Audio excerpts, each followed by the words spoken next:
செய்கிற ஆராதனை யாருக்காக? ஆண்டவரே நீங்க வாங்க, நீங்க வாங்கப்பா. எங்க தடைகளை உடைக்க வாங்க, எங்க தடைகளை எல்லாம் உடைங்க. செங்கடல் மீது அசைவாடினவர், எரிகோ கோட்டையின் மீது அசைவாடினவர் எங்கள் மீது அசைவாடும் அசைவாடும் அசைவாடும். எல்லாருமே கோபித்து ஹல்லேலூயா ஹல்லேலூயா. அசைவாடும் ஆண்டவரே, எங்க மத்தியில் அசைவாடும் அசைவாடும் அசைவாடும் அசைவாடும். எல்லாருமே கோபித்து ஹல்லேலூயா ஹல்லேலூயா ஹல்லேலூயா. அசைவாடும், எங்க மத்தியிலே அசைவாடும். ஹல்லேலூயா ஹல்லேலூயா ஹல்லேலூயா ஹல்லேலூயா. நல்லவரே துதிக்கிறோம் துதிக்கிறோம் துதிக்கிறோம். அசைவாடும் அசைவாடும் அசைவாடும் எங்களுடைய ஓ ஹல்லேலூயா ஹல்லேலூயா ஹல்லேலூயா ஹல்லேலூயா. நல்லவரே துதிக்கிறோம். Hallelujah, hallelujah, hallelujah. We praise your holy name, holy name. எல்லாரும் எல்லாரும் எல்லாரும் தேவன் அசைவாடணும். தேவனுடைய பிரசன்னம் நம்மத்தில கடந்து வரணும். எல்லாரையும் யெகோவாத்து நான் ஆண்டவருடைய பிரசன்னத்தை நான் இறக்கி கொண்டு வரணும். எனக்குள்ள இருக்கிற அபிஷேகம் வெளிப்படட்டும், எனக்குள்ள இருக்கிற தேவ வல்லமை வெளிப்படட்டும். எல்லாரும் யெகோவாத்து ஹல்லேலூயா ஹல்லேலூயா ஹல்லேலூயா. நல்லவரே துதிக்கிறோம் துதிக்கிறோம் துதிக்கிறோம் துதிக்கிறோம். ஹல்லேலூயா ஹல்லேலூயா ஹல்லேலூயா. நீ நல்லவர் நீ நல்லவர் நீ நல்லவர் நீ நல்லவர். ஓ ஹல்லேலூயா. தேவாமுடைய பிரசன்னம், அப்பாமுடைய பிரசன்னம், ராஜாவும் பிரசன்னம். அப்பா உம்முடைய பிரசன்னம் உம்முடைய பிரசன்னம் உம்முடைய பிரசன்னம் எங்க ஆலயத்தை நிறைக்கட்டும், எங்க ஆலயத்தை நிறைக்கட்டும். அப்பா எங்கள் குறைகளை மன்னிங்க, எங்கள் பாவங்களை மன்னிங்க, எங்க மீறுதல்களை மன்னிங்க, எங்கள் நிர்விசாரங்களை மன்னிங்க, எங்களுடைய ஜெப இன்மையை மன்னிங்க. உம்மை தேடாத நாட்களை குறித்ததான என் நாட்களை எங்களுக்கு மன்னிங்க. உம்மை குறித்த சிந்தை இல்லாத இருந்த நாட்களை மன்னிங்க. உம்முடைய வேதத்தை தியானிக்காதிருந்த நாட்களை மன்னிங்க. எங்களுக்காக கிருபையா இறங்குங்க, கிருபையா இறங்குங்க. நீங்க வராம இந்த ஆராதனையை நாங்களால் தொடங்க முடியாது. நீங்க வராம இந்த ஆராதனை எங்களால தொடங்க முடியாது. ஆண்டவரே நீங்க வாங்கப்பா, அப்பா நீங்க வாங்க. இயேசுவே, இயேசு கிறிஸ்துவே, தாவீதின் குமாரனே, எங்களுக்கு மனது இறங்குங்க, எங்களுக்கு மனது இறங்குங்க, எங்களுக்கு மனது இறங்குங்க. எங்க குருட்டாட்டங்களை போக்க வாங்க ஆண்டவரே. இருதயத்தின் மன கண்களை திறந்தரல வாங்க ஆண்டவரே. வெளிப்பாடை கொடுக்க வாங்க ஆண்டவரே. உம்முடைய பிரசன்னத்தினால் எங்களை நிறைக்க வாங்க ஆண்டவரே. நீர் விரும்புகிற ஒரு சபையாய் மாற்றிட வாங்க ஆண்டவரே. உம்முடைய ராஜ்யத்தை கட்டும்படியாய் தேவன் எங்க மத்தியில கடந்து வாங்கப்பா. அப்பா ஹல்லேலூயா ஹல்லேலூயா ஹல்லேலூயா. அப்பா உம்முடைய பிரசன்னம் ராமநாமஷ்யாந்தர பாபா மாமா. ஓ ஹல்லேலூயா ஹல்லேலூயா ஹல்லேலூயா. ஓ ராமநாமஷ்யாந்தலாந்தர பலந்தனாந்தர. We praise your name. Thank you Lord. ராஜாவும் பிரசன்னம் போதுமையா, எப்போதும் எனக்கு போதுமையா. எல்லாரும் யெகோவாவின் இந்த வார்த்தையை சொல்ல போறீங்க. நீங்க எல்லாரும் சேர்ந்து இந்த வார்த்தையை நீங்க அவருக்கு தெரிவிக்க போகிறீங்க. உங்க உள்ளத்தின் ஆழத்திலிருந்து சொல்லுங்க, ஆண்டவரே உம்முடைய பிரசன்னம் எங்களுக்கு போதும். உம்முடைய பிரசன்னம் எங்க மத்தியில கடந்து வரணும். மனுஷர்கள் பார்க்க நாங்க ஆராதிக்கல, மனுஷர்களை பிரியப்படுத்தும்படியாய் நாங்கள் ஆராதிக்கல. எல்லாருக்கும் முன்பதாக நாங்க ஆண்டவரே ஒரு பயங்கரமான பெர்ஃபார்மன்ஸ் பண்ணணும்னு நாங்க நினைக்கல.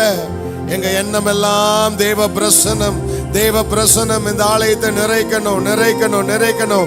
எங்க வாஞ்சை எல்லாம் அப்படி இருக்கிறது.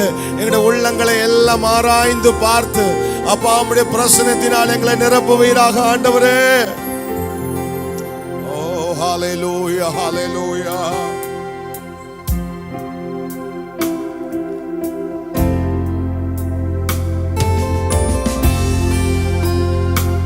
எல்லாரும் மேகமனதாக உங்கள் கண்களை மூடி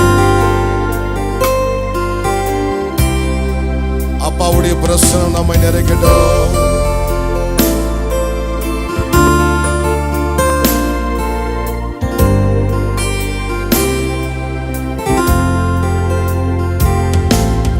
ராஜா உம் பிரசன்னம் போதுமையா, எப்போதும் எனக்கு போதுமையா. ராஜா உம் பிரசன்னம் போதுமையா, எப்போதும் எனக்கு போதுமையா. பிரசன்னம் பிரசன்னம் தேவ பிரசன்னம். ஹalleluya.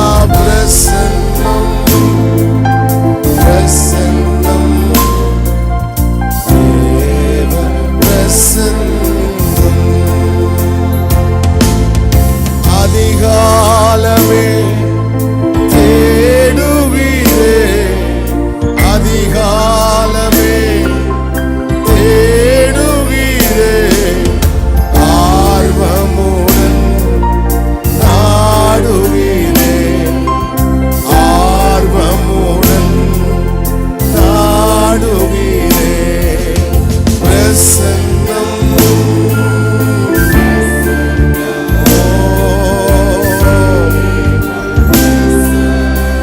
என் தேவ பிரசன்னம் பிரசன்னம். அப்பா உம்முடைய பிரசன்னம். ஓ ரமணம சாந்தலாந்தரம. உலகம் எல்லாம் மாயையா, உலகம் எல்லாம் உம்மன் ஒன்றே, உம்மன் ஒன்றே.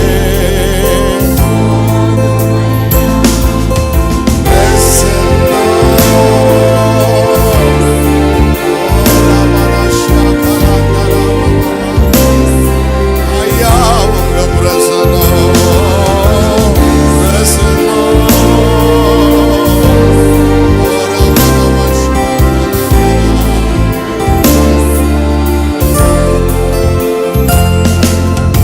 இன்னும் உம்மை அறியணுமே,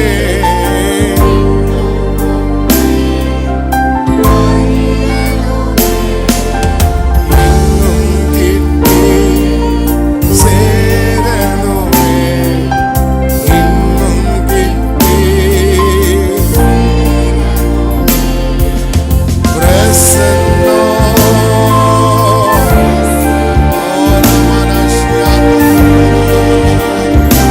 ஐயா உங்க பிரசன்னம், தேவ பிரசன்னம்.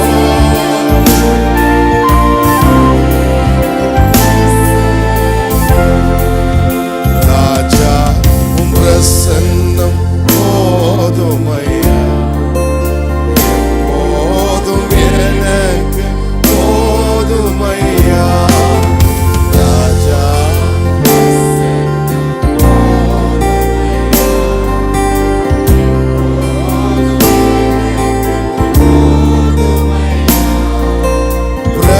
பிரசன்னம். நீங்க எல்லாரும் ஏகோபித்து கேளுங்க. உம்முடைய பிரசன்னம் என்னை தொடும் வரைக்கும் நாங்கள் ஆராதனைக்குள்ள போக முடியாது ஆண்டவரே. உம்முடைய ஆவி எங்களை நிறைக்கிற வரைக்கும் இதை நாங்கள் முன்னோக்கி நடத்தி கொண்டு போக முடியாது. உம்முடைய ஆவி எங்களை அரசாள்வதாக ஆண்டவரே. பிரசன்னம்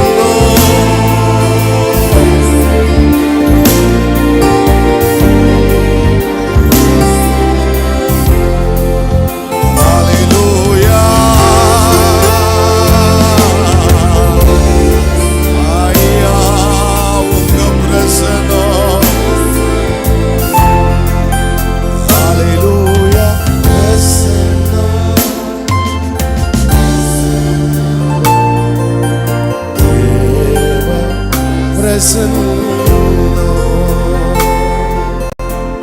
கரங்களை உயர்த்தி சொல்லுங்க, இன்னும் உம்மை அறியணும், இன்னும் உம்மோடு கிட்டி சேரணும். இதற்கு மாத்திரம் எங்க சபைக்கு கிருபை கொடுத்துருங்கப்பா. வேற ஒன்று எங்களுக்கு வேண்டாம். இன்னும் உங்களை அறியணும் ஆண்டவரே. இன்னும் அதிகமான கிருபைகளினால எங்களை நிறைத்தரலாம். உடைய பிரசன்னத்தினால் எங்களை நிரப்பும், ஆலயத்தை நிரப்பும், வந்த ஜனங்களை நிரப்பும், வரவிருக்கும் பிள்ளைகளை நிரப்பும். உம்முடைய நாமத்தை மாத்திரம் மகிமைப்படுத்தும். உமக்கே எல்லா துதிக்கான மகிமை செலுத்துகிறோம்.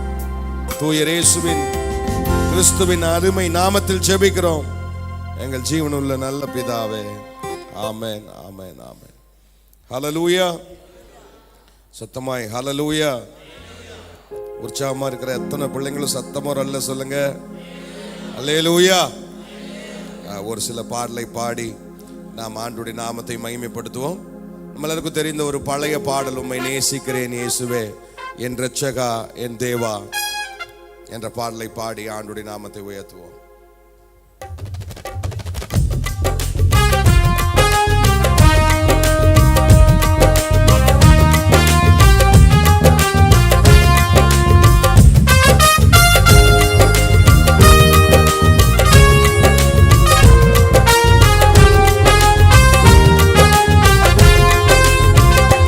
உம்மை நேசிக்கிறேன் இயேசுவே என் இரட்சகா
ஹல்லேலூயா.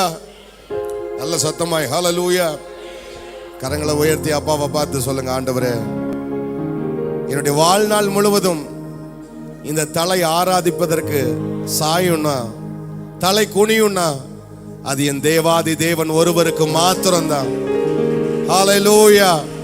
என் நாவு ஆராதிக்கும்படியாய் திறக்கிற ஒரே ஒரு நாமம், அது இயேசு கிறிஸ்துவின் நாமம். நல்ல கரங்களை தட்டி ஹல்லேலூயா,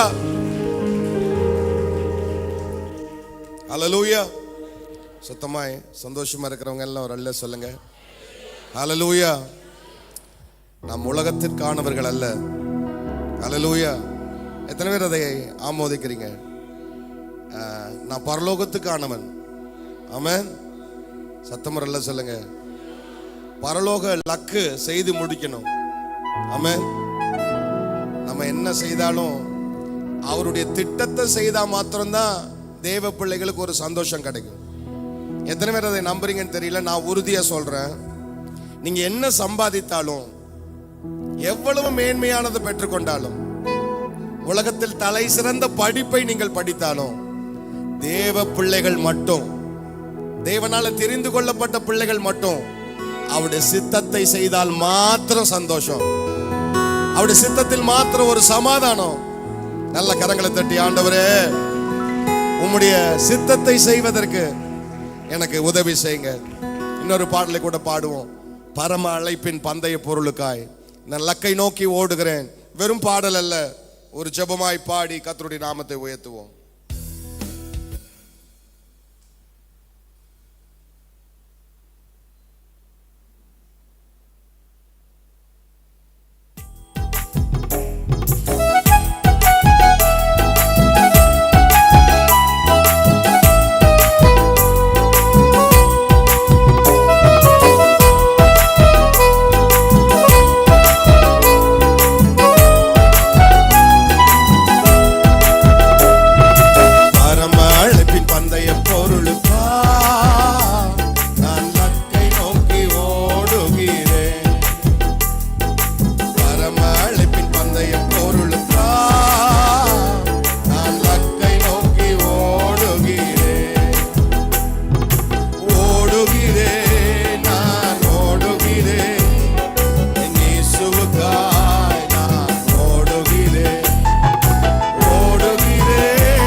போகும் இடமெல்லாம் ஆரோக்கியம்.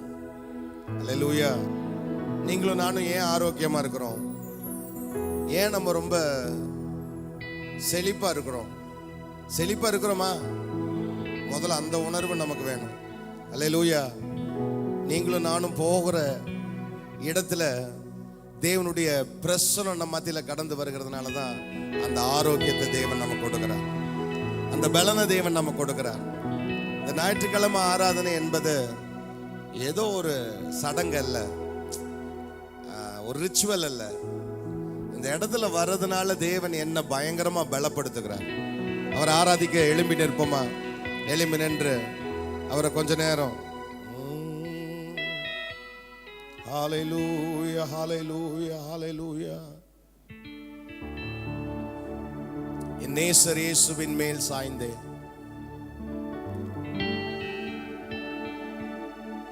இந்த பாடலை பாடும்போது நீங்கள் உங்களை மறந்து, நீங்க இருக்கிற இடம் மறந்து, ஸ்தலம் மறந்து கர்த்தரை மாத்திரம் துதிக்க உங்களை அன்பாய் கேட்கிறேன்.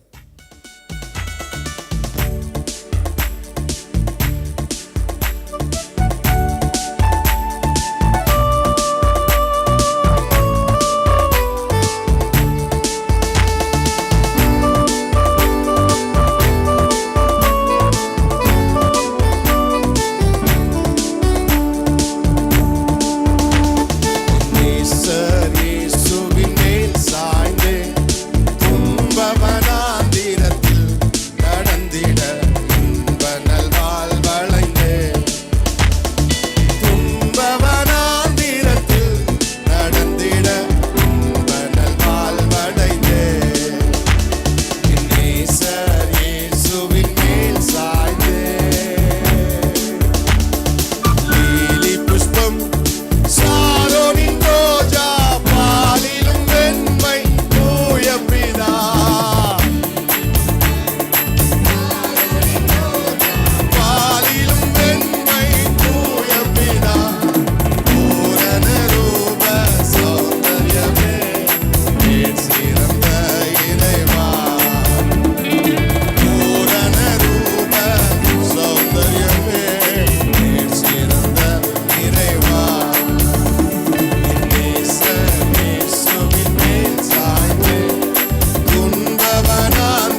அவரோட மார்பில சாய்ந்து கொள்ளுகிற நேரம், அவருடைய கரங்கள் கோர்க்கிற நேரம், அவரை அணைத்துக் கொள்ளுகிற நேரம், அவரை தழுவி கொள்ளுகிற நேரம், அவரை முத்தமிடுகிற நேரம், அவர் வாயின் முத்தங்களால் என்னை முத்தமிடுகிறார். என் நேசர் எனக்கு முத்தமிடுகிறார், உங்களை ஆறுதல் செய்கிறார். தென்றலே வா, வாடையை எழுப்பு, தூதாயும் நற்கனி தூயருக்கு ஒருவருக்கே. இந்த ஆராதனை அவர் ஒருவருக்கே, துதி அவர் ஒருவருக்கே, கலம் அவருக்கே. ஓ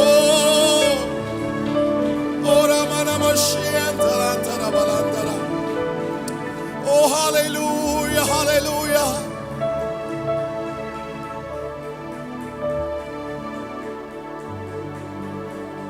ஓ ராமன், வாய்களை திறந்து நல்லவன், வாய்களை விரிவாக திறந்து அக்கம் பக்கம் எதுவும் பார்க்காதீங்க. நேசரும் நீங்க மட்டும் உங்க கரத்தை அவர் பிடித்து கொள்ளும்படி கேளுங்க. அப்பா, என் கரத்தை பிடித்து கொள்ளுங்க, என் குடும்பத்தை நடத்துவதற்கு என் கரத்தை பிடிச்சு கொள்ளுங்க. அப்பா, எனக்கு இந்த உலகத்துல வழி தெரியல, எனக்கு வழி நடத்துங்க, என்ன வழி நடத்துங்க. ஒரு தகப்பன் பிள்ளையுடைய கரத்தை பிடித்துக் கொள்வதை போல என்னை உடைய கரத்துல பிடித்துக் கொள்ளுங்க. ஓ ராமநாஷா கலாந்தரமமோ. ஓ ஹalleluya, ஹalleluya, ஹalleluya. ஓ ராமநாமஷ்யாந்தலாந்தரந்தலாந்தரா. ஓ காட்டு மரங்களில் கீச்சிழி போ எந்த நேசரதோ நிற்கிறா. எத்தனை பேருங்க உண்மையா சொல்றீங்க? உங்க தெய்வத்துக்கு எவ்வளவு பெரிய ஸ்பெஷாலிட்டி பாருங்க. இந்த உலகத்துல 3 கோடி தேவர்கள் இருந்தாலும், கோடிக்கணக்கான தேவர்கள் இருந்தாலும், காட்டு மரங்களில் கிச்சிலி மரம் போல இத்தனை கோடி தெய்வங்கள் மத்தியிலே என்னுடைய தெய்வம் அவர் தனித்துவம் வாய்ந்தவர். அவர் பரிசுத்தர், அவர் பரிசுத்தர், அவர் பரிசுத்தர். இந்த பரிசுத்தர் என்கிற நாமமே அவரை தனித்துவத்தை உண்டு பண்ணி இருக்கிறது. நல்ல கரங்களை தட்டி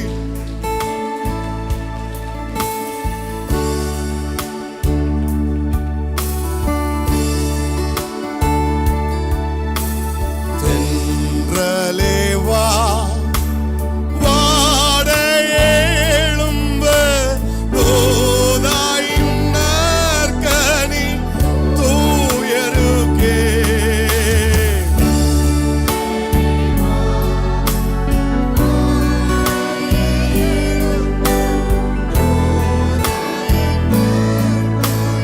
தூயருக்கே. அன்பு தேவ பிள்ளையே, நீ வேலி அடிக்கப்பட்டிருக்கிறாய். உன்னுடைய குடும்பம் வேலி அடிக்கப்பட்டிருக்கிறது. உன்னுடைய வேலை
சாய்ந்து கொள்ளணும்னு ஆசை.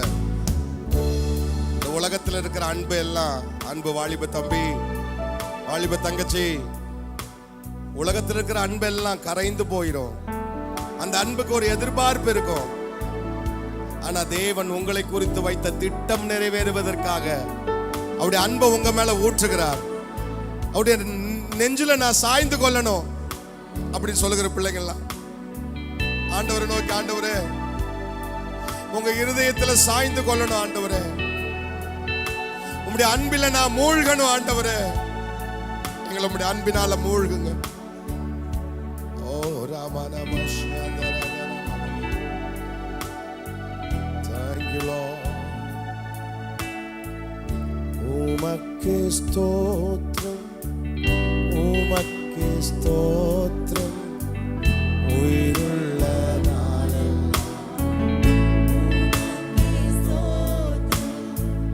உமக்கே ஸ்தோத்திரம். ரெண்டு கையும் வானத்துக்கு நேராக உயர்த்தி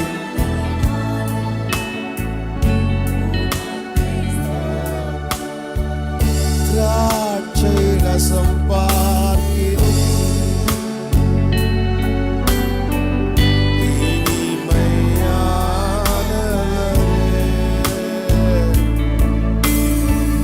திராட்சை ரசம் பார்க்கிறோம்,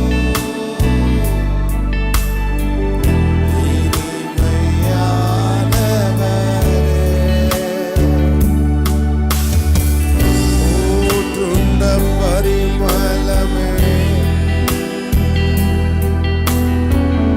உலகெல்லாம் மனமும், ஊற்றுண்ட பரிமளமே, உலகெல்லாம்.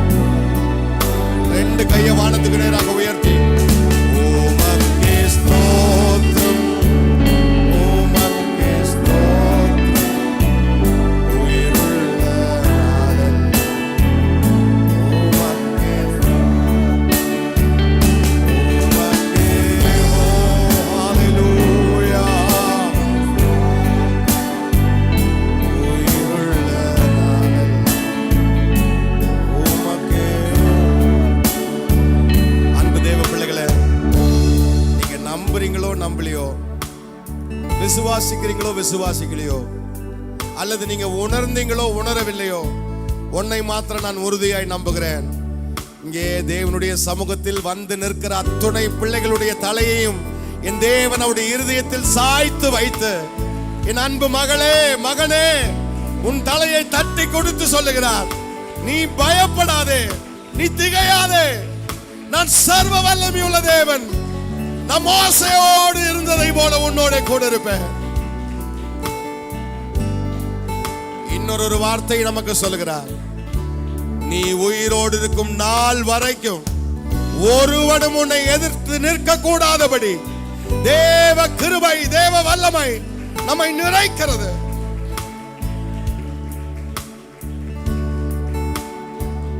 அப்பா உம்முடைய பிரசன்னத்திற்கு நன்றி, உம்முடைய திருநாமத்தை மகிமைப்படுத்தும்.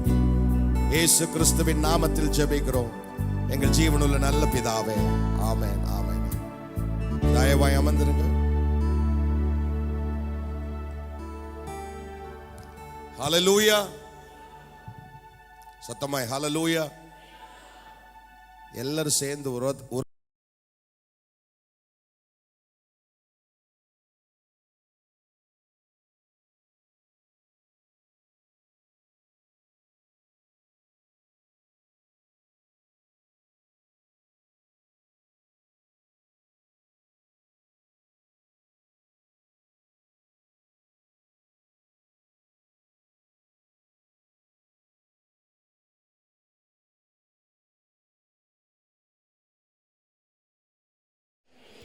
நான் துயரப்படுகிற நாளில் உம்மை நோக்கி கூப்பிடுவேன், நீர் என்னை கேட்டருளுவீர்.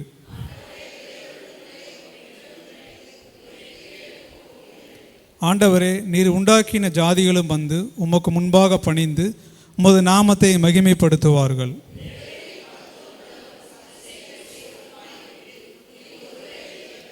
கர்த்தாவே, உமது வழி எனக்கு போதியும், நான் உமது சத்தியத்திலே நடப்பேன். நான் உமது நாமத்திற்கு பயந்திருக்கும்படி என் இருதயத்தை ஒருமுகப்படுத்தும்.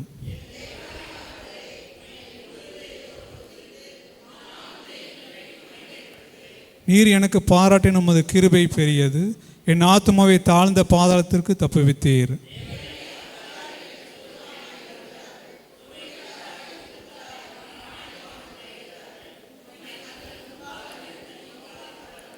ஆனாலும் ஆண்டவரே, நீர் மன உருக்கமும் இரக்கமும் நீடிய பொறுமையும் பூரண கிருபையும் சத்தியமுள்ள தேவன்.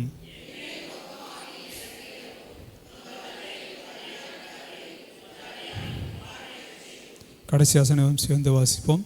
கர்த்தாவே, நீர் எனக்கு துணை செய்து என்னை தேற்றுகிறதை என் பகைஞர் கண்டு வெட்கப்படும்படிக்கு எனக்கு அனுகூலமாக ஒரு அடையாளத்தை காண்பித்தருளும். ஆமென். அல்லேலூயா. நம்ம அப்படியே அமருவோம். இந்த சங்கீதத்தில் கூட ஒரு வசனத்தை நம்ம பார்ப்போம். முதல் வசனத்தை ஒரு வாசிங்களேன்.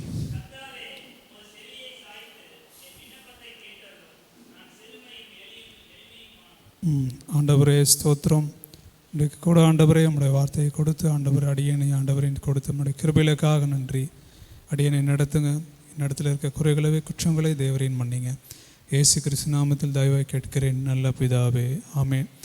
இங்கே தாவீது சொல்லுகிற அந்த சங்கீதம் பார்த்தீங்கன்னா 86ஆம் சங்கீதம் பார்த்தீங்கன்னா ஒரு தாவீதின் விண்ணப்பம். இந்த சங்கீதத்தில் அவர் முதலாவது சொல்லுகிறார் பாருங்க, கர்த்தாவே உமது செவியை சாய்த்து என் விண்ணப்பத்தை கேட்டருளும், நான் சிறுமையும் எளிமையும் ஆனவன். ஆமென். அல்லேலூயா. இங்கே தாவீது பாருங்க, ஆண்டவருக்குள்ளாக ஒரு திடப்படுத்துகிற ஒரு மனிதன். அவனுடைய வாழ்க்கையில் அநேக போராட்டங்கள் இருந்தாலும் சரி, பாடுகளும் பிரச்சனைகள் இருந்தாலும் சரி, ஆனாலும் தாவீது பாருங்க தனக்குள்ளாக யாரை தேவனால் திடப்படுத்தி கொண்டார். ஆமென். அல்லேலூயா. அவர் சொல்லுகிறார் பாருங்க, கர்த்தாவே உமது செவியை சாய்த்து. தாவீது கூப்பிட்டாலே அவரை நம்ம நோக்கி கூப்பிட்றோம் அப்படின்னாலே ஆண்டவர் என்ன பண்ணுவாருங்க, கண்டிப்பாக நிச்சயமாக செவி கொடுப்பார். ஆனாலும் பாருங்க அவர் உறுதியாக சொல்கிறார் பாருங்க, கர்த்தாவே உமது செவியை சாய்த்து என் விண்ணப்பத்தை கேட்டருளும். இன்னும் சொல்கிற பாருங்க, நான் சிறுமையும் எளிமையும் ஆனவன். தாவீதுடைய வாழ்க்கையில் அநேக போராட்டம் இருக்கலாம், பாடுகள் இருக்கலாம், இருந்தாலும் பாருங்க அவர் ஒருபோது பாருங்க ஆண்டவரை விட்டு விலகினதே கிடையாது. ஒருவேளை வாழ்க்கை வயல்வெளியாக இருக்கலாம், வனாந்தரமாக இருக்கலாம், என்ன இருந்தாலும் பாருங்க தாவீது தேவனை விடவே இல்லைங்க, தேவனையே பற்றி கொண்டு இருந்தார். இந்த சங்கீதத்தில் அப்படிதான் அவர் இந்த 17 வசனம் வரைக்கும் பார்த்தீங்கன்னா அந்த 1ஆம் வசனத்திலிருந்து 7ஆம் வசனம் வரைக்கும் பாருங்கன்னா அவருடைய தாழ்மையான விண்ணப்பம், தாவீதுடைய விண்ணப்பம் தாழ்மையான விண்ணப்பம். இதே 6ஆம் வசனத்துக்குள்ள பாருங்க, கர்த்தாவே என் ஜெபத்திற்கு செவி கொடுத்து என் விண்ணப்பங்களின் சத்தத்தை கவனியும். அப்போ ஜெபிக்கிறார். எப்படி அவர் ஜெபிக்கிறார் பாருங்க, மற்ற மனிதர்கள் மற்றதை போல இல்லை. ஆண்டவரே நீர் என் ஜெபத்தை கேட்கிறபடினாலே அவர் பாருங்க போற்றி துதிக்கிற மாதிரி அவருடைய ஜெபம் இருக்குது. தாவீது பாருங்க எப்பவுமே ஆண்டவரை தேடுகிற பொழுதும் சரி, ஆண்டவரை துதிக்கிற பொழுதும் சரி, அவருடைய ஜெபங்கள் எல்லாம் இப்படித்தான் இருக்கும். ஆமென்.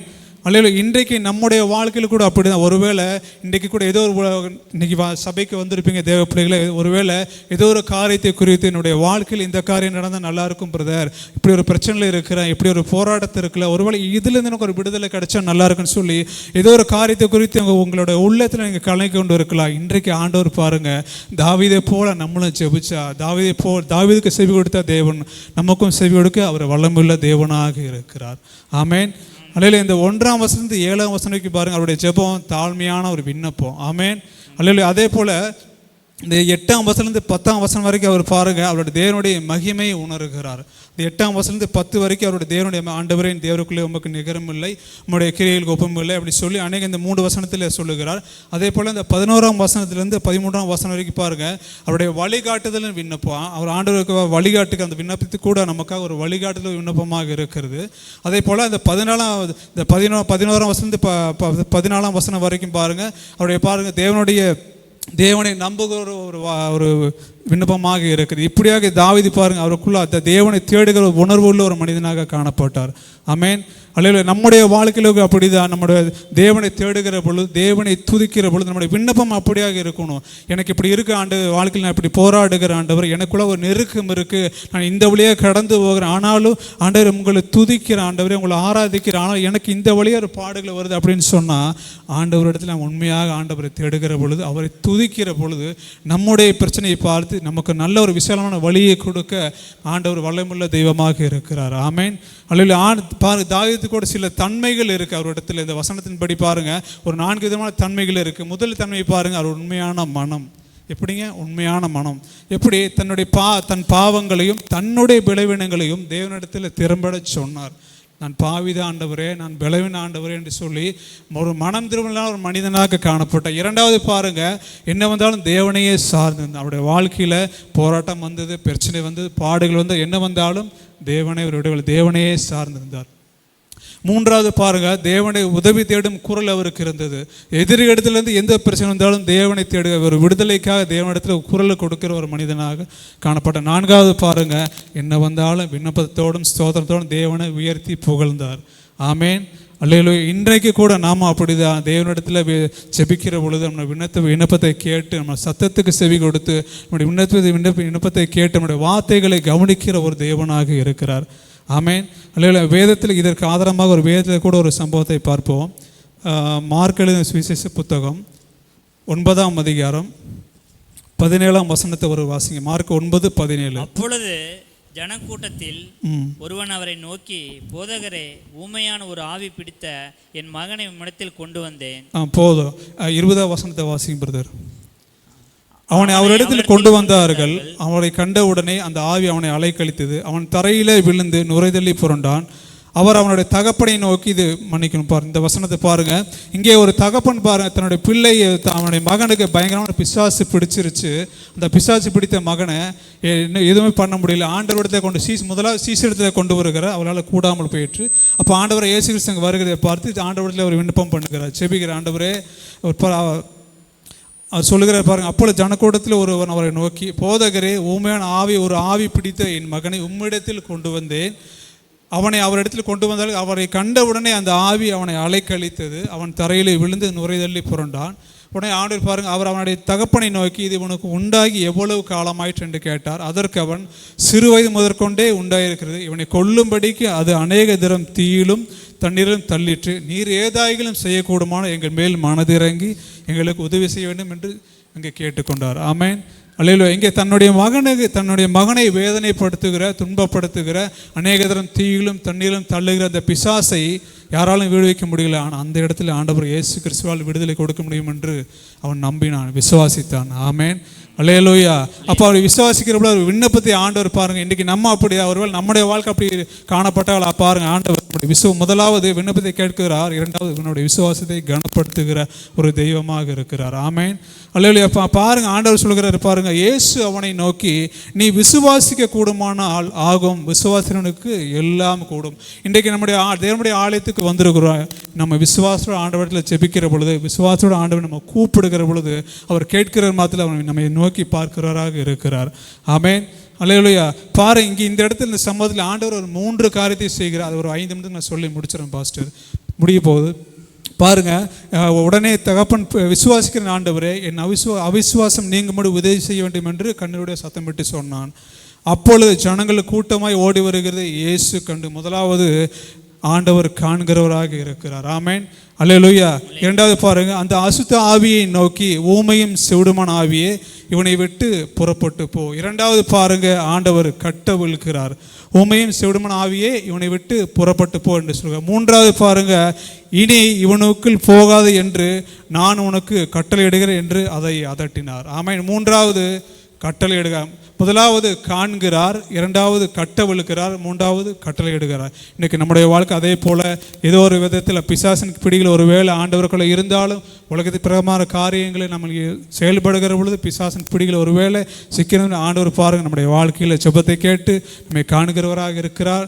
நம்ம பிசாசின் பிடிகளுக்கு நம்மை கட்டவிழுது நமக்கு கட்டளையிடுவராக இருக்கிறார். ஆமேன், அல்லேலூயா. இந்த வார்த்தையினால் தேவனாக இருக்கிறத நம்ம வழிநடத்த போதுமான தேவனாக இருக்கிறார். ஆமேன், அல்லேலூயா.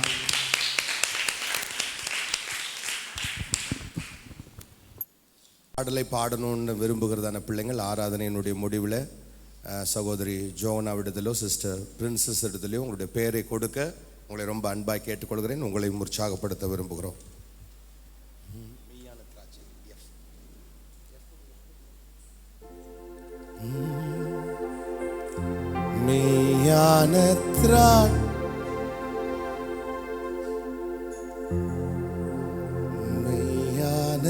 திராட்சை இயேசுவே உம்மில்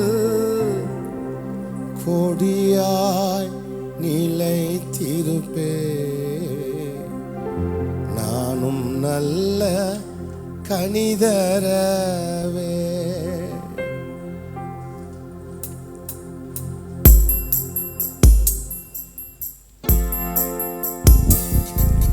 மெய்யான மெய்யான திராட்சை இயேசுவே உம்மில் கொடியாய் நிலைத்திருப்பேன். நானும் நல்ல கனிதரவே. மெய்யான திராட்சை இயேசுவே உம்மில் கொடியாய் நிலைத்திருப்பேன். நானும் நல்ல கனிதரவே. கனிகள் தராத செடிகளை நீக்கி என்னையே சுத்தம் செய்தி. கனிகள் தராத செடிகளை நீக்கி என்னையே சுத்தம் செய்தி. நானும் மிகுந்த கனிகள் தந்தென்றும் மாற உம்மிலே நிலைத்திருப்பேன்.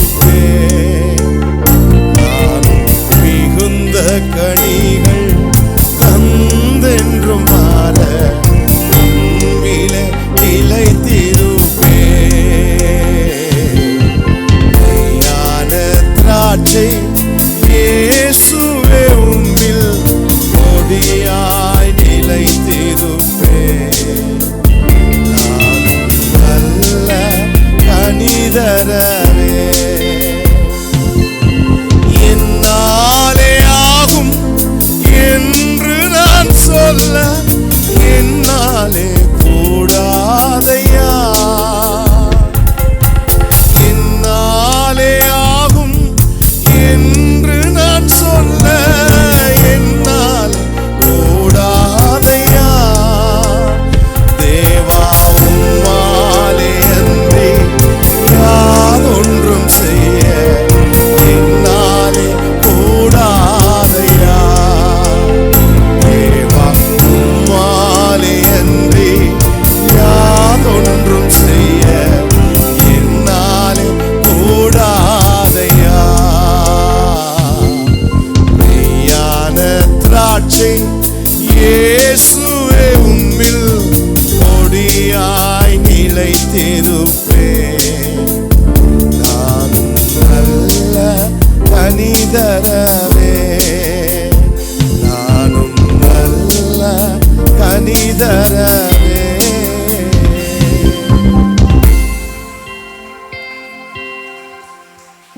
மெய்யான திராட்சையாகிய எங்கள் இயேசுவே, இயேசு கிறிஸ்துவே, உம்மில் நிலைத்திருப்பதற்கு எங்களுக்கு கிருபை கொடும். உம்முடைய பிள்ளைகள் உம்முடைய சமூகத்தில் வந்து கொடுத்த இந்த காணிக்கைகளை, ஸ்தோத்திர பலிகளை நீர் ஆசீர்வதித்து அங்கீகரியும். அதை உம்முடைய பிள்ளைக்கு நீங்கள் ஆசீர்வாதமாய் மாற்றிக்கொடும். இயேசுவின் நாமத்தில் பிதாவே, ஆமென். ரொம்ப வேகமா ஒரு 2-3 மினிட்ஸ்ல ஒரு சாட்சி நம்ம கேட்போம். மிஸ்ஸஸ் ஜேம்ஸ் நார்மன் அவங்க வந்திருக்கிறீங்களா? ஓகே.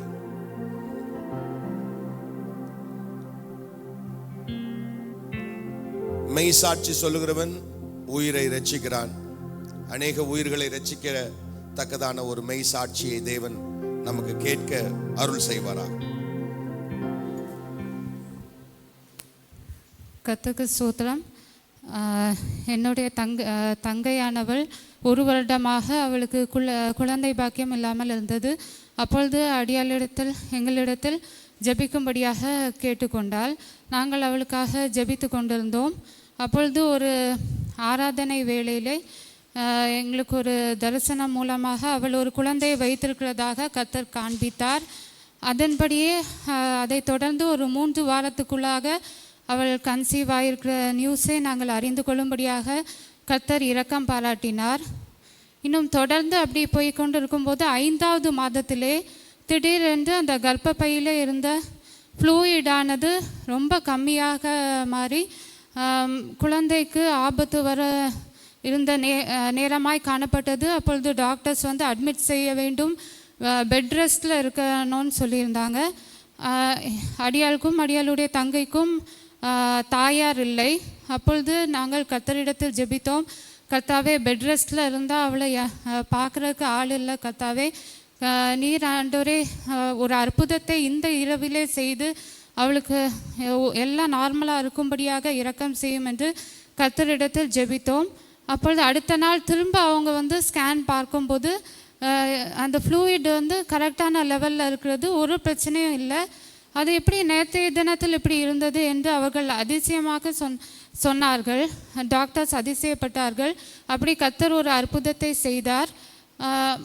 இந்த டெலிவரி காலத்திலும் கர்த்தர் அவளுக்கு அநேக பலவீனங்கள் காணப்பட்ட போதிலும் ஒன்றுக்கும் ஒப்புக்கூடாதபடி பாதுகாத்து கொண்டார். கடந்த 27ஆம் தேதி அந்த விமென்ஸ் கேம்புக்காக நாங்கள் போக அந்த நாளில் ஆக்சுவலி அவளுக்கு டெலிவரி காணப்பட்டது. ஆனால் அது டிலே ஆகி கொண்டே இருந்தது. அப்பொழுது கர்த்தரிடத்தில் அடியால் ஜெபித்தேன், கர்த்தாவே அவளுக்கு டிலே ஆனாலும் அடியால் எப்படியாவது இந்த விமென்ஸ் கேம்புக்கு நாங்கள் போயிட்டு நாங்கள் ஊருக்கு போக கிருபை தாங்க அப்படின்னு ஜெபித்தேன். அதன்படியே கர்த்தர் அடியாளுக்கு அனுகிரகம் பாராட்டினார். அன்று அதிகாலை வேளை காலை வேளையிலே ஒரு சொப்பனம் காண்பிக்கப்பட்டது. அதிலே ஒரு பெரிய கரம் அடியாளுக்கு நேராக நீட்டப்படுகிறது. அடியாளுடைய ரைட் ஹேண்டை வைத்து அந்த கரத்தை பிடித்தவளாய் காணப்பட்டேன். கர்த்தர் அடியாளுக்கு ஒரு வார்த்தையை தந்தார், சமாதானத்தின் தேவன் உங்களோடு இருப்பார் என்ற வார்த்தையை தந்து அடியாளை பலப்படுத்தினார். அந்த விமென்ஸ் கேம்ப்லேயும் நான் அவளுக்காக ஜெபித்தேன், கர்த்தாவே அவளுக்கு எப்படியாவது நார்மல் டெலிவரி நடக்கணும், இல்லைன்னா அவளை பார்க்குறதுக்கு யாருமே இல்லை, ஏசப்பா நீர் அவளுக்கு நார்மல் டெலிவரி கொடுக்கணும் என்று அந்த விமென்ஸ் கேம்ப்லேயும் அடியால் ஜெபித்தேன். கர்த்தர் தாமே பாஸ்டர் அம்மாவும் எங்களுக்காக ஜெபித்தாங்க.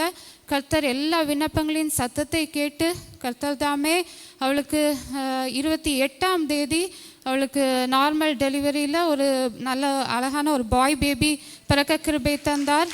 கர்த்தர் செய்த எல்லா அற்புதத்துக்காகவும் அதிசயத்துக்காகவும் கர்த்தருக்கு நன்றியை செலுத்திக் கொள்கிறேன். இந்த சங்கீதத்திலே கேட்டது போல கர்த்தர் எங்கள் விண்ணப்பங்களின் ஜெபத்தை கேட்டு கர்த்தர் ஒவ்வொரு நிமிஷமும் அவளுடைய டெலிவரி காலங்களெல்லாம் கர்த்தர் அவளை பாதுகாத்து கொண்டார். கர்த்தர் செய்த எல்லா நன்மைகளுக்காகவும் அவருக்கு நன்றியை செலுத்திக் கொண்டு என் சாட்சியை முடித்துக்கொள்கிறேன். ஆவியானவர் மட்டும் உங்களுக்கு இந்த காலை வேளையில துணை புரிய வேண்டும் என்று நான் விரும்பி ஆண்டவரிடத்தில் கேட்கிறேன். ஒரு விசை கூட கரங்களை உயர்த்தி, ஆண்டவரே இந்த வார்த்தைகள் என்னுடைய உள்ளத்திலே நீங்க கொண்டு வந்து வைக்க தேவன் உங்களுக்கு நான் 100% அனுமதி கொடுக்கிறேன். என்னுடைய சுயத்தை உம்முடைய கரத்தில் கொடுக்கிறேன். உம்முடைய நாம மாத்திரம் மகிமைப்படுவதாக. அன்பு தேவ பிள்ளைகளே, இந்த சாலமோன் பாடினதான இந்த பாடல் அப்படின்னா எங்க பாடியிருப்பாரு பாருங்க. அவர் ஒரு பெரிய வர்ஷிப் லீடரா இருந்திருக்கிறாருங்கிறத நான் என்னால் உணர முடிஞ்சது. அவருடைய தகப்பன் அவர் அநேக சங்கீதங்களில் ராக தலைவனுக்கு ஒப்புவிக்கப்பட்ட சங்கீதம் என்று சொல்லியெல்லாம் நம்ம பார்த்தோம். அப்ப தகப்பனை பார்த்து வளர்ந்த பிள்ளை இல்லையா? அப்ப தகப்பன் என்ன செய்திருப்பாங்க? இன்னைக்கு செய்தியில கூட கேட்டீங்க, சங்கீத பகுதியில் கேட்டீங்க, நம்முடைய விண்ணப்பத்தை தாவீது எப்படி விண்ணப்பிக்கிறான், எப்படியெல்லாம் ஆண்டவர்கிட்ட அவன் தன்னை கேட்டுக்கொள்கிறான் என்பதை நம்ம பார்த்தோம். அப்போ அவரை பார்த்து வளர்ந்ததான் அவருடைய மகன் இன்றைக்கு ஒரு பயங்கரமான வர்ஷிப் லீடரா மாறி இருக்கிறார்.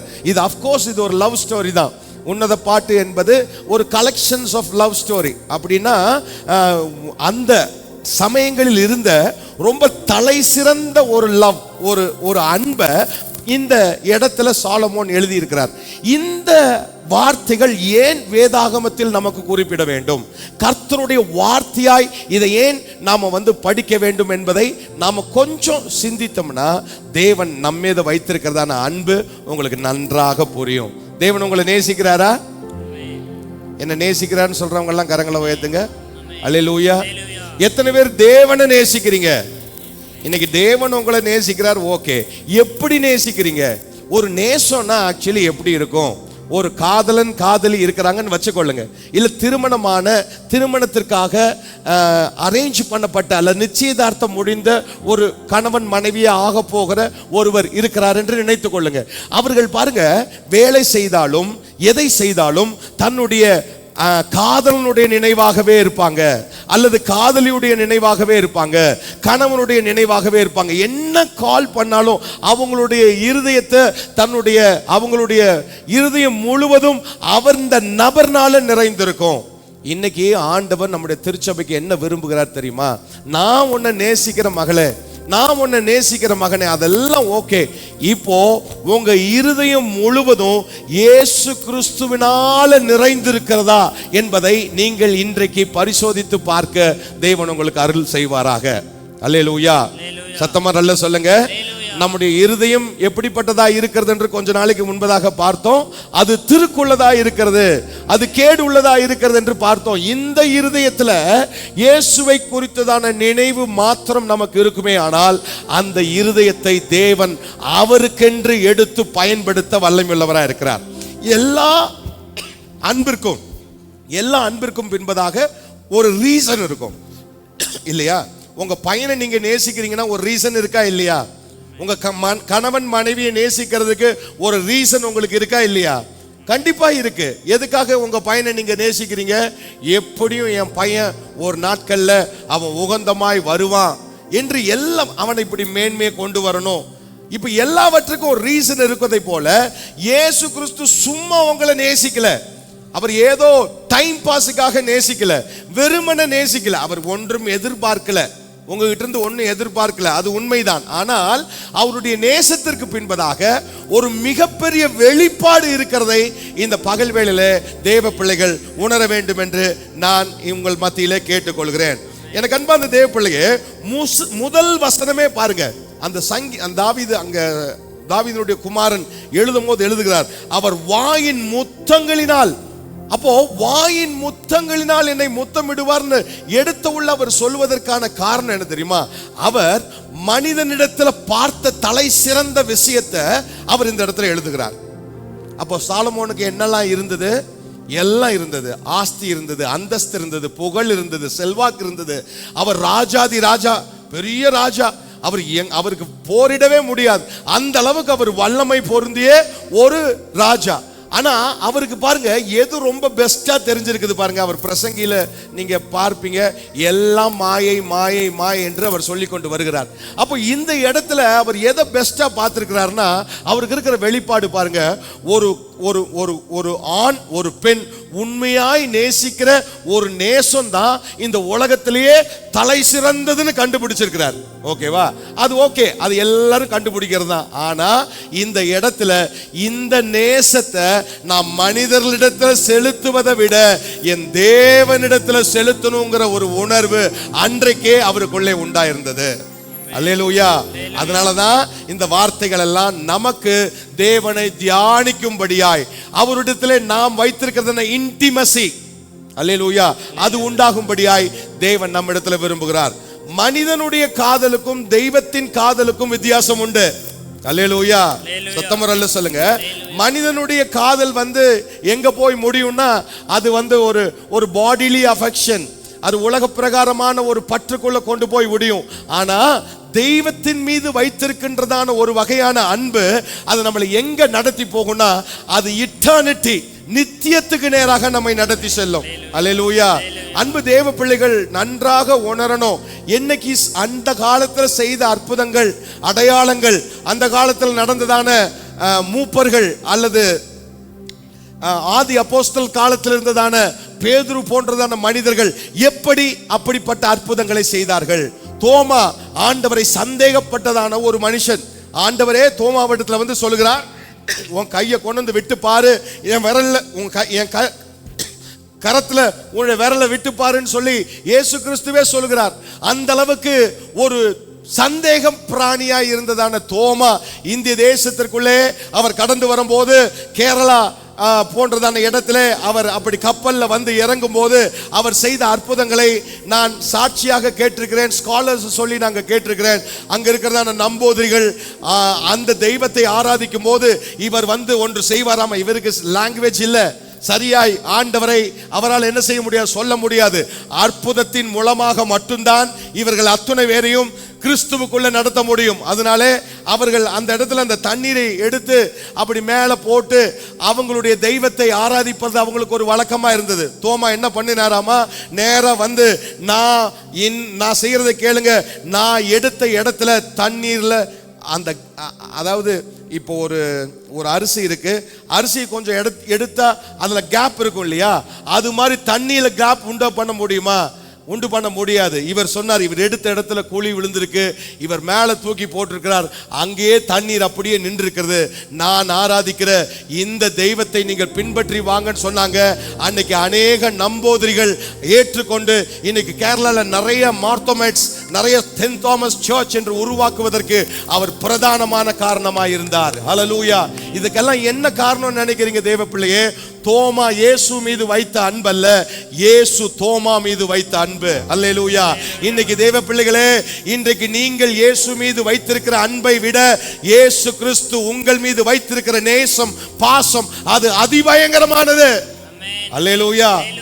இப்ப என்ன பிரச்சனை அப்படின்னா, எல்லாம் ஒன் சைடு லவ்வா இருக்கு, ஒரு தலை காதலா இருக்கு. இயேசு உங்களை நேசிக்கிறார், ஆனா நீங்க இயேசுவை நேசிக்கிறீங்களா அப்படின்னு சொல்லி பாத்தீங்கன்னா, ஆமா பிரதர் நேசிக்கிறேன்னு கையை உயர்த்துவீங்க.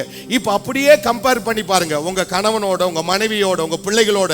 உங்க பிள்ளைகளை நேசிக்கிறத போல நீங்க ஆண்டவரை நேசிக்கிறீங்களா அப்படின்னு பாத்தீங்கன்னா, அதுல ஒரு மிகப்பெரிய ஒரு டவுட் இருக்கும். யாரெல்லாம் சொல்றீங்க, என் பிள்ளைய விட அதிகமா என் ஆண்டவரை நேசிக்கிறேன்? அடேங்க அப்பா, ஸ்தோத்திரம். நல்ல கரங்களை இவங்களுக்காக கரங்களை தட்டுங்க.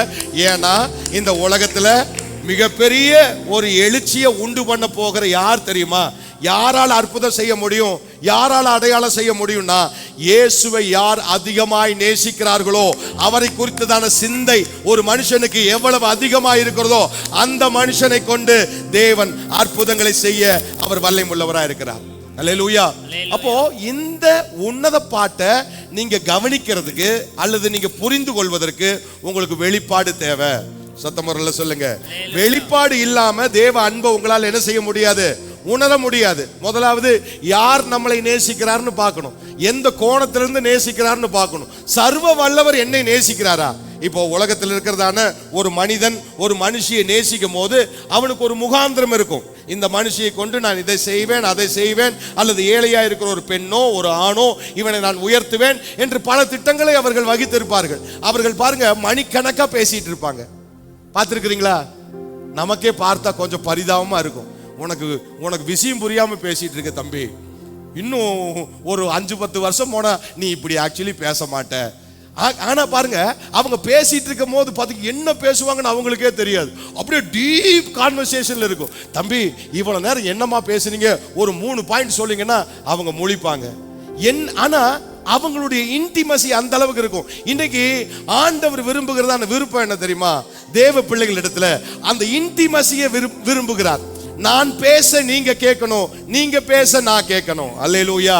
இன்னைக்கு ஜெபம் கொஞ்சம் தேவ பிள்ளைகளுக்கு மாற வேண்டும், விசுவாச பிள்ளைகளுக்கு மாற வேண்டும். ஜெபத்துல நம்ம எப்படி கேட்கிறோம்? அன்புள்ள பரலோக தகப்பனே, நான் வெளியே போகிறேன், என்னோட பாதுகாப்பா வாங்க, உம்முடைய ரத்தத்தை தெளிக்கிறேன், இயேசு கிறிஸ்துவின் நாமத்தில் பிதாவே, ஆமென்.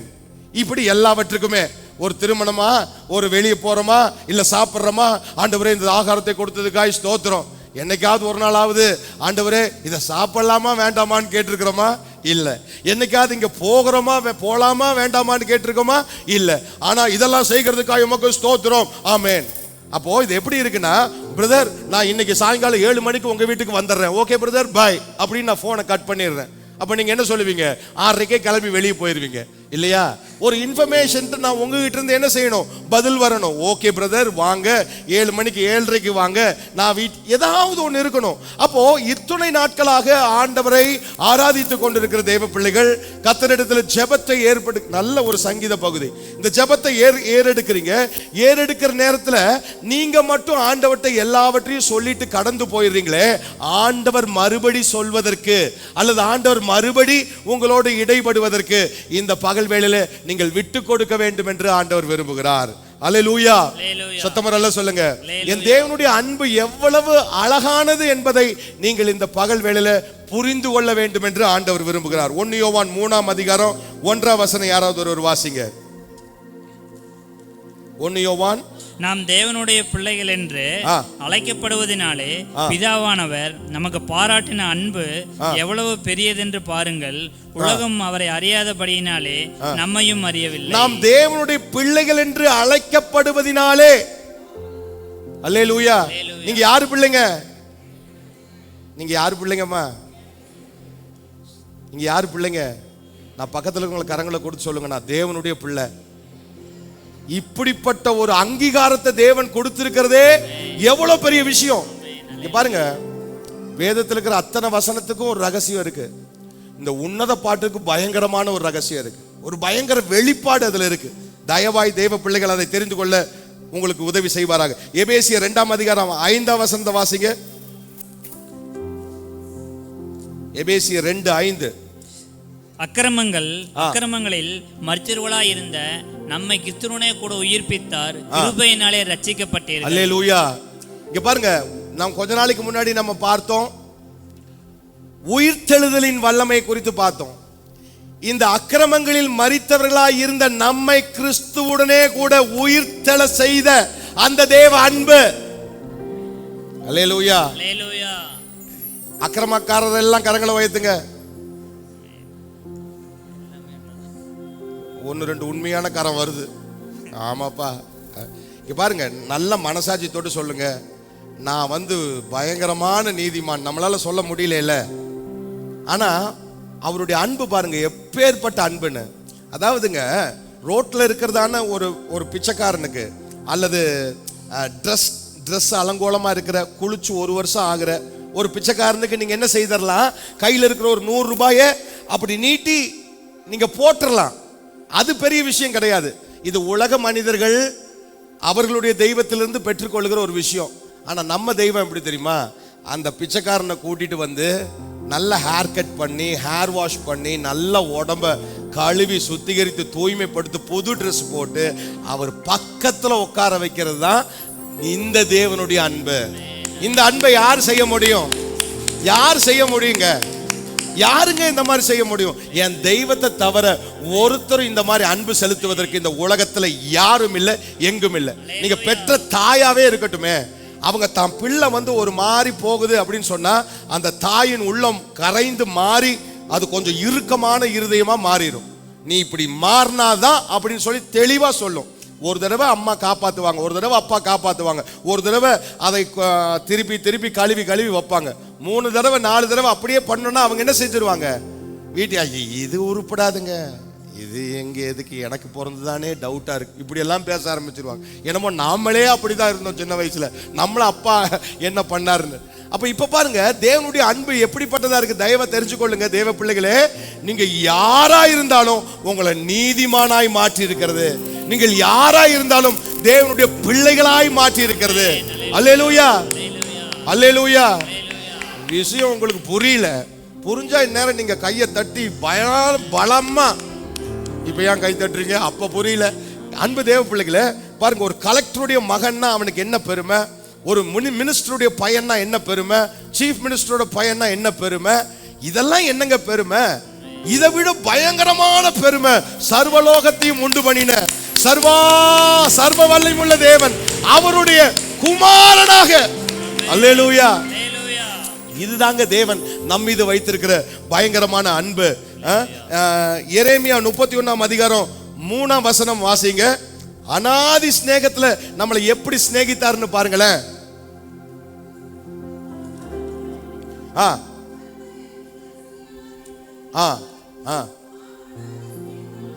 அநாதி ஸ்நேகத்தால் உன்னை சிநேகித்தேன், ஆதலால் காருண்யத்தால் உன்னை இழுத்துக் கொண்டேன். அல்லேலூயா. உங்களை ஆண்டவர் அன்பு எப்படிப்பட்ட அன்பு பாருங்க. வெறும் அன்பு செலுத்தி விட்டு விடுகிறது இல்ல. இங்க கணவன் மனைவியுடைய அன்பை நீங்க கொஞ்சம் இங்க ஒப்பிட்டு பாருங்க. மனைவி சொல்லுவாங்க இனிமேல் செய்யக்கூடாது, கணவன் உடனே என்ன சொல்லுவாரு, ரைட்டுமா ஓகே சொல்லிட்டு மறுபடியும் எங்க தான் போவாரு, என்ன செய்யக்கூடாதுன்னு மனைவி சொன்னாங்களோ அதை மறுபடியும் செய்வதற்கு போவார். இந்த முறை வரும்போது நம்ம உங்களுக்கு எத்தனை தடவை சொன்னாலும் உங்களுக்கெல்லாம் புரியாதுல்ல. ஒரு 3 தடவை 4 தடவை 5 தடவை 10 தடவை வரும்போது இந்த மனைவி சோர்ந்து போயிடுவாங்க, அந்த கணவன் சோர்ந்து போயிடுவார். இது அவ்வளவுதான். ஆனா என் தேவன் 1000 முறை நீங்க விழுந்தாலும் அவர் உங்களை எழுப்புவதற்கான ஒரு வெளிப்பாடு தேவன் இந்த பகல் வேளையில் உங்களுக்கு கொடுக்கட்டும். அல்லேலூயா. அன்பார்ந்த தேவ பிள்ளைகளே, நீங்கள் பிரபஞ்சத்திற்கு உரிய மனிதர்கள் அல்ல. அல்லேலூயா. ஏன் சமாதானம் இல்லை? உங்க முகத்தெல்லாம் பார்க்கும் போது எனக்கு இங்க இருந்து எவ்வளவு மகிழ்ச்சியா இருக்கு தெரியுமா? அல்லேலூயா. நான் இங்கே எப்பயுமே யாரெல்லாம் சிரிப்பாங்களோ அவங்கள மட்டும் நான் அப்படியே ஒரு தோராயமாக பார்த்துக்குவேன். ஏன்னா நீங்கள் சோகமாக இருக்கிற முகத்தை பார்த்த உள்ள எனக்கு ஒரு பயங்கரமான உங்களுக்கு உண்டான அந்த காயம் என்னை வந்து என்ன செய்யுது, பயங்கரமா தாக்குது. அன்பு தேவ பிள்ளைங்க நல்லா தெரிஞ்சுக்கொள்ளணும், ஒரு சமாதானம் தான் உலகத்துல பயங்கரமான விஷயம். நீங்க விலைக்கரையும் கொடுத்து வாங்க முடியாத ஒரு பயங்கரமான விஷயம். எத்தனை கோடியும் சம்பாதிச்சிடலாம், சமாதானத்தை சம்பாதிக்கவே முடியாது. அதனாலதான் இயேசு எப்ப வந்தாலும் சொல்கிறாரு, என்னுடைய சமாதானத்தை உனக்கு கொடுக்கிறேன். இன்னைக்கு உங்களுக்கு தேவனுடைய சமாதானம் உண்டாவதாக, தேவனுடைய அன்பு உங்களுக்குள்ள பெருக பெருக பெருக, குடும்பத்திற்குள்ள சமாதானம் உண்டாவதாக. உங்களுக்கு பக்கத்துல கரங்களை கொடுத்து சொல்லுங்க, சகோதரி உங்களுக்கு சமாதானம் உண்டாவதாக, சகோதரா உங்களுக்கு சமாதானம் உண்டாவதாக, உங்கள் சமாதானம் பெரிதா இருக்கட்டும். அல்லேலூயா. சத்தமரல்ல சொல்லுங்க. பாருங்க, அன்பு, இந்த தேவன் எவ்வளவு ஒரு வல்லமையான தேவன். இவர் எதற்காக நமக்கு அன்பு செலுத்தணும்? நம்ம மேல ஒரு ரீசன் இருக்குல்ல அவர் அன்பு செலுத்துறதுக்கு. இங்க பாருங்க, நல்ல ஒன்று விஷயத்தை நல்லா தெரிஞ்சுக்கொள்ளுங்க. இயேசு கிறிஸ்துவுக்கு ஏற்கனவே ஒரு அசைன்மெண்ட் கொடுக்கப்பட்டது. அந்த அசைன்மெண்ட் வந்து பிதாவின் இடத்திலிருந்து கொடுக்கப்பட்டது. யாருக்காக? இப்போ நீங்களும் நானும் இன்னைக்கு ரட்சிக்கப்படுவதற்கான காரணம் என்ன சொல்லுங்க? ரட்சிக்கப்படுவதற்கான காரணம், இன்னைக்கு நம்ம சந்தோஷமா இருப்பதற்கான காரணம் என்ன? இயேசு கிறிஸ்துவின் அன்பு. எல்லாரும் இல்ல, நீங்களும் நானும் இன்னைக்கு நம்ம ரட்சிக்கப்படுவதற்கு, சந்தோஷமா இருப்பதற்கு, நீதிமான இருப்பதற்கு காரணம் பிதாவினுடைய அன்பு. இயேசு கிறிஸ்துவனுடைய அன்பு இல்ல. இயேசு கிறிஸ்து அனுப்பப்பட்ட அசைன்மெண்ட்டை செய்து முடிக்கணும்னு சொல்லி பரத்திலிருந்து விடப்பட்ட ஒரு மெய்யான தூதன், பிரதான தூதன் அல்லது டார்லிங் ஆஃப் ஹெவன், வானத்திலேயே பயங்கரமான இடத்தை உடையவதான பிதாவாகிய தேவனாகவே அவருடைய வார்த்தையாக இருந்த அந்த இயேசு கிறிஸ்து பிதாவினுடைய ஒரு அசைன்மெண்ட்டுக்காக இந்த உலகத்தில் என்ன செய்தார்? அவர் கடந்து வந்தார். அப்போ அதனாலதான் உலகத்துல வந்தவள்ள எப்ப என்ன சொன்னாரு? எப்பயும் என்ன சொல்லுவாரு? எப்ப கேட்டாலும் என்ன சொல்லுவாரு? என் பிதா, என் பிதா, என் பிதா, என் பிதா, என் பிதா இல்லாம ஒண்ணு இல்ல, என் பிதா இல்லாம ஒண்ணு இல்ல. நீ என்ன நேசிக்கிற? யார குறிச்சு வரி பண்ண மாட்டார். போதகரே, நல்ல போதகரேன்னு சொல்ல, என்ன ஏன் நல்லவன் சொல்ற? என் பிதா, என் பிதா, எல்லா பிதாவையே முன்னிலைப்படுத்துவாரு இல்லையா? அப்போ இந்த இயேசு கிறிஸ்து வானத்துக்கு 2000 வருடங்களுக்கு முன்பதாக அவர் அப்படியே மேகத்துல வானங்களில தேவனோடு எடுக்கப்பட்டார் இல்லையா? அங்க அந்த சிங்காசனத்துக்கு கொண்டு போகப்பட்டார் இல்லையா? ஓஹோ, சரி. 2000 வருடங்களுக்கு முன்பதாக எடுத்துக்கொள்ளப்பட்டார் இல்லையாமா? ஓகே, எடுத்துக்கொண்டார் இல்லையா? இப்போ அவருக்கு மேல வேற ஒரு அசைன்மெண்ட் கொடுக்கப்பட்டிருக்கு. அதத்தான், இந்த வெளிப்பாடை பெற்றுக்கொள்வதற்கு தாங்க இந்த அன்பு தேவை. இந்த அன்பு இல்லாதவங்கிட்ட வெளிப்பாடு இருக்காதுங்க. இங்க பாருங்க, ஒரு கணவன் மனைவி எதையும் மறைக்கிறதே இல்லை, எதையாவது உளறிட்டே இருப்பான். அப்படியே மாட்டிக்குவோம். நம்ம சொல்லி சொல்லி, மாத்தீங்களா நீங்க அன்னைக்கு, ஓ இதுதான், ஒண்ணுமே சொல்லக்கூடாது. அதாவது பிரச்சனையிலிருந்து தப்பிக்கிறதுக்கு ஒரே வழி வாயை மௌனமாய் காத்துக்கொள்வதுதான். ஆனா கணவன் மனைவிட்டு அது நடக்காது. ஏதோ ஒன்று பேசுற மாதிரி இருக்கும். அதோ அப்படி பேசி இதை பேசி, ஐயோ மாட்டிக்கிட்டோமே, சொல்லாம விட்டுட்டோமே அப்படின்ற மாதிரி ஒரு உணர்வுக்குள்ள வந்துடும். அப்ப இங்க பாருங்க, ஒரு தெய்வத்து கூட இருக்கிறதான ஒரு இன்டிமசி, அதாவது அந்த அவரை குறிச்சுதான நினைவு. இப்போ காதல் எப்படி மலருதுன்னு உங்களுக்கு நான் ஃபர்ஸ்ட் சொல்றேன் பாருங்க. உங்களுக்கு ஏற்கனவே பின்னாடி கொண்டு வந்தது இங்க பாருங்க. காதல் பருவம் உலகத்தின் படி 16 வயசுலிருந்து 29 வயசு வரைக்கும், அதிகபட்சமா 29 வயசுக்கு மேல அவனுடைய காதல் பருவம் மறைஞ்சிரும். ஓகேவா? இன்னைக்கும் வயசானவங்க எல்லாம் காதல் பண்றேன்னு சொல்றாங்க. ஆனா அது பேர் காதல் அல்ல. உண்மையான காதல் நான் சொல்றது ஒரு பிளைண்ட் லவ். அவன் எந்த தகுதின்னு தெரியாது, எந்த அந்தஸ்துன்னு தெரியாது, அப்படி மலரக்கூடியதான அந்த டைம் வந்து 29 இயர்ஸ் வர, 29லிருந்து 39 வருடம் வர, அதாவது அடுத்த 10 வருடம் முழுக்க முழுக்க வேலை குறித்ததான ஒரு காதல் இருக்கும். நான் என்னுடைய முதல் மனைவி என்னுடைய வேலை அப்படின்னு சொல்றவங்க எல்லாம் பார்த்துருக்கீங்க இல்லையா? அப்ப அந்த மாதிரி அவங்க முழுக்க முழுக்க என்ன செஞ்சிருவாங்க? வேலைக்கு முக்கியத்துவம் கொடுப்பாங்க, அதை நேசிப்பாங்க, பயங்கரமா நேசிப்பாங்க. 39லிருந்து 49 வரைக்கும் குடும்ப காதல். அதாவது எப்படின்னா, இது காதல் இருந்து அப்படியே கரைஞ்சு அது ஒரு வேற மாதிரி வித்தியாசமா போயிடும். இப்ப நீங்க நல்லா யோசித்து பாருங்க. திருமணமானவங்க எல்லாம் கரங்களை உயர்த்துங்க. எல்லாரும் பார்த்துட்டு இருக்காங்க, கரங்களை உயர்த்திருங்க. ஓகே ஓகே, திருமணம் ஆயிருச்சா? திருமணமான புதுசுல உங்க கணவனோட எப்படி பேசுனீங்களோ, உங்க மனைவியோட எப்படி பேசுறீங்களோ அப்படியே நான் இப்பவும் பேசிட்டு இருக்கேன்னு சொல்றவங்க எல்லாம் கரங்களை வைத்துங்க. இயேசுவே அப்பா ஸ்தோத்திரம். அல்லே, இப்படிப்பட்ட பிள்ளைகளை கெடுக்கிறதுக்கு ஆண்டவர் எனக்கு பயங்கரமான ஒரு கிருபை கொடுத்திருக்கு. ஒரு சிலர் இப்படி பேசுறீங்க, மற்றவங்க எல்லாம் அப்படி நான் அப்படி பேசலீங்க. உண்மையா சொல்ல, நாங்க திருமணமான புதுசுல நாங்க பேசிக்கிட்டோம்னா அப்படி பேசுவோம். இப்போ உண்மையாலுமே நேசம் இருக்கு, பாசம் இருக்கு. ஆனா இது கூட பயங்கரமான ரெஸ்பான்சிபிலிட்டி கலந்துருச்சு இல்லையா? முதல்ல வெறும் நேசம் மட்டும்தான். இப்போ நிறைய பொறுப்பு உணர்வுகள். ஐயோ, என் பிள்ளைக்கு செய்யணும், மனைவிக்கு செய்யணும், இவங்களை போய் ஒரு இடத்துல வைக்கணும், எப்படியாவது இப்படிப்பட்டதான கலந்து வந்தனால இந்த காதல் எப்படிப்பட்ட காதலா மாறிடுது?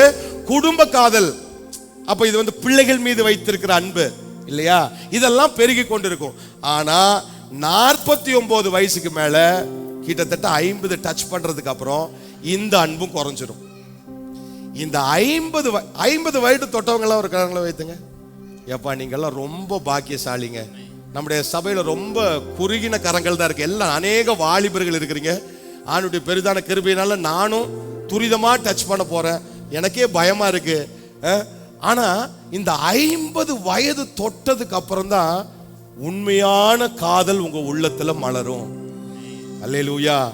சத்தமா இது என்ன காதல்னா, என் நேசர் மீது கொண்ட காதல், என் மணவாளன் மீது நான் கொண்டிருக்கிற காதல், என் ஆத்ம நேசர் மீது நான் வைத்திருக்கிற பிணைப்பு. அல்லேலூயா. அவரோட வைத்திருக்கிறதான உறவு. எதை குறிச்சு கவலைப்பட மாட்டீங்க. நீங்க வேணா பாருங்க, 50 வயசுக்கு மேல எல்லாருக்கும் பயம் வரும். தேவ பிள்ளைகளுக்கு மாத்திரம் தைரியம் வரும்.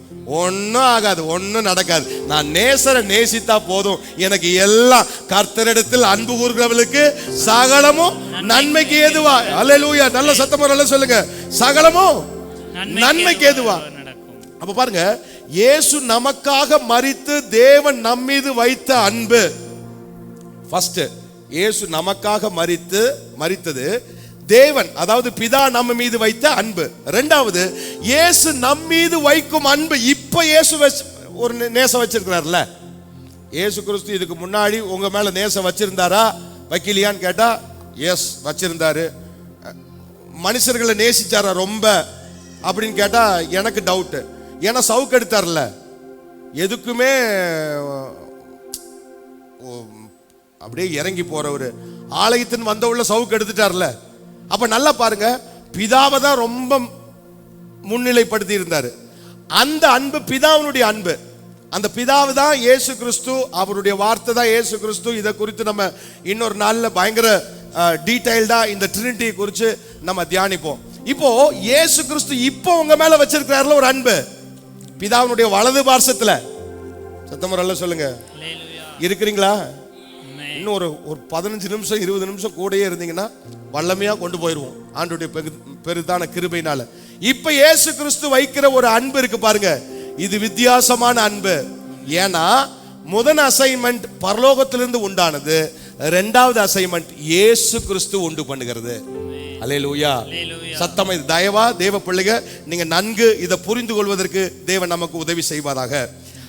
அன்பின் வெளிப்பாடுதான் ரகசியத்தை வெளிப்படுத்தும். இது எதற்காக இந்த அன்பில் இருந்து நம்ம வரோம் அப்படின்னா, இந்த அன்பினுடைய வெளிப்பாடு தான், இந்த அன்பினுடைய உச்சம்தான் இந்த வெளிப்பாடை நமக்கு கொடுக்கும்.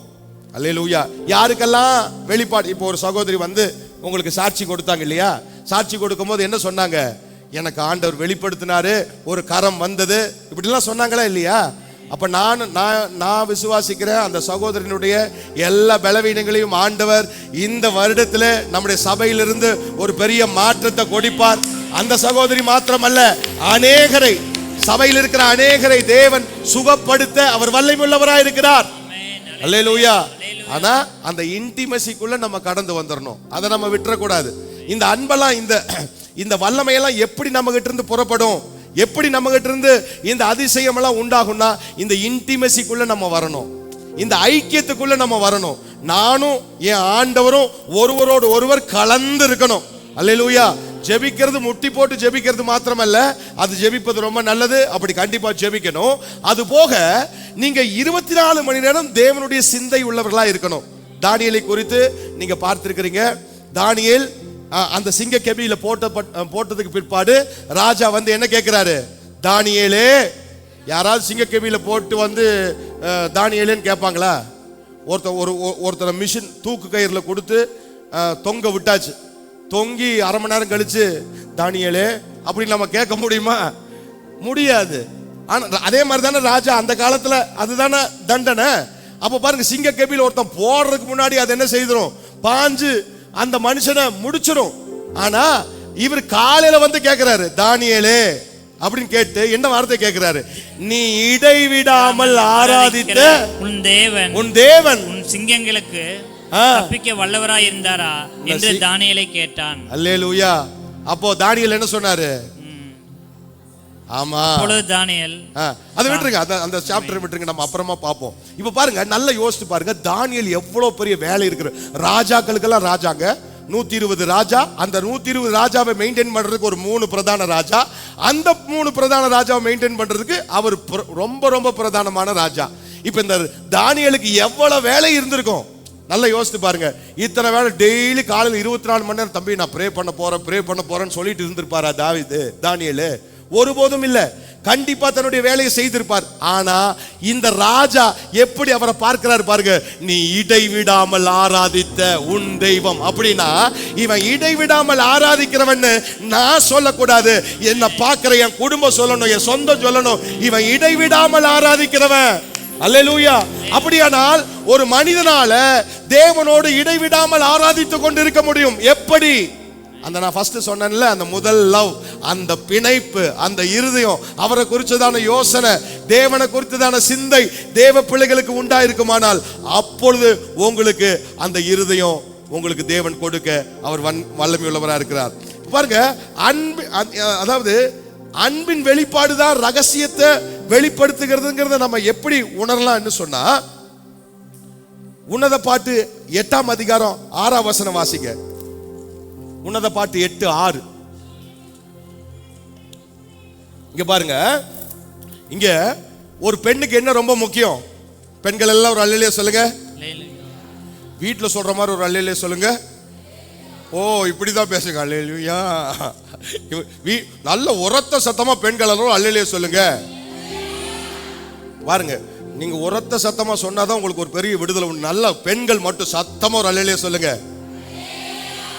உங்களோட சேர்ந்து நானும் சொல்லிட போறேன். ஓகே, நான் பெண்கள் ஐக்கியம் ஒரு தடவை நடத்தி கொண்டிருக்கும் போது திடீர்னு வாயிலிருந்து பெண்களாகிய நாம் அப்படின்னு வந்துருச்சு. அவ பாருங்க, உங்க கூட சொல்லி எனக்கு அப்படி இது வந்துட போகுது. ஆண்கள் ஒரு அல்லேலூயா சொல்லுங்க. பாத்துங்க, சர்ச்சில் மட்டும்தான் எங்களால் கத்த முடியும். எங்களால் எங்க கத்த முடியுமோ அங்க மட்டும் எங்களால் கூடுமான மட்டும் நாங்க உரத்த சத்தமா சொல்லுவோம். அல்லேலூயா சொல்லுங்க. இப்படியாவது அல்லேலூயா. நீங்க பெண்கள் எல்லாரும் அல்லேலூயா சொல்லுங்க. ஓகே, இப்ப பெண்களுக்கு எதுங்க ரொம்ப முக்கியம்? எது ரொம்ப முக்கியம் நல்லா சொல்லுங்க. பெண்களுக்கு உங்க கணவனிடத்திலிருந்து என்ன வேணும்? நீங்க தயவு செய்து ரொம்ப நிறுத்தி நிதானமா யோசித்து பாருங்க. நீங்க கணவனிடத்திலிருந்து பணம் எதிர்பார்ப்பீங்க, அல்லது செல்வம் எதிர்பார்ப்பீங்க, ஒரு சில மெட்டீரியல், சாரி, அது நகை, இதெல்லாம் எதிர்பார்ப்பீங்க. ஓகே, இதையெல்லாம் வந்து கணவன் உங்களுக்கு கொடுத்தாலும் கூட அந்த கணவனிடத்துல நீங்க திருப்தியா இருப்பீங்களா?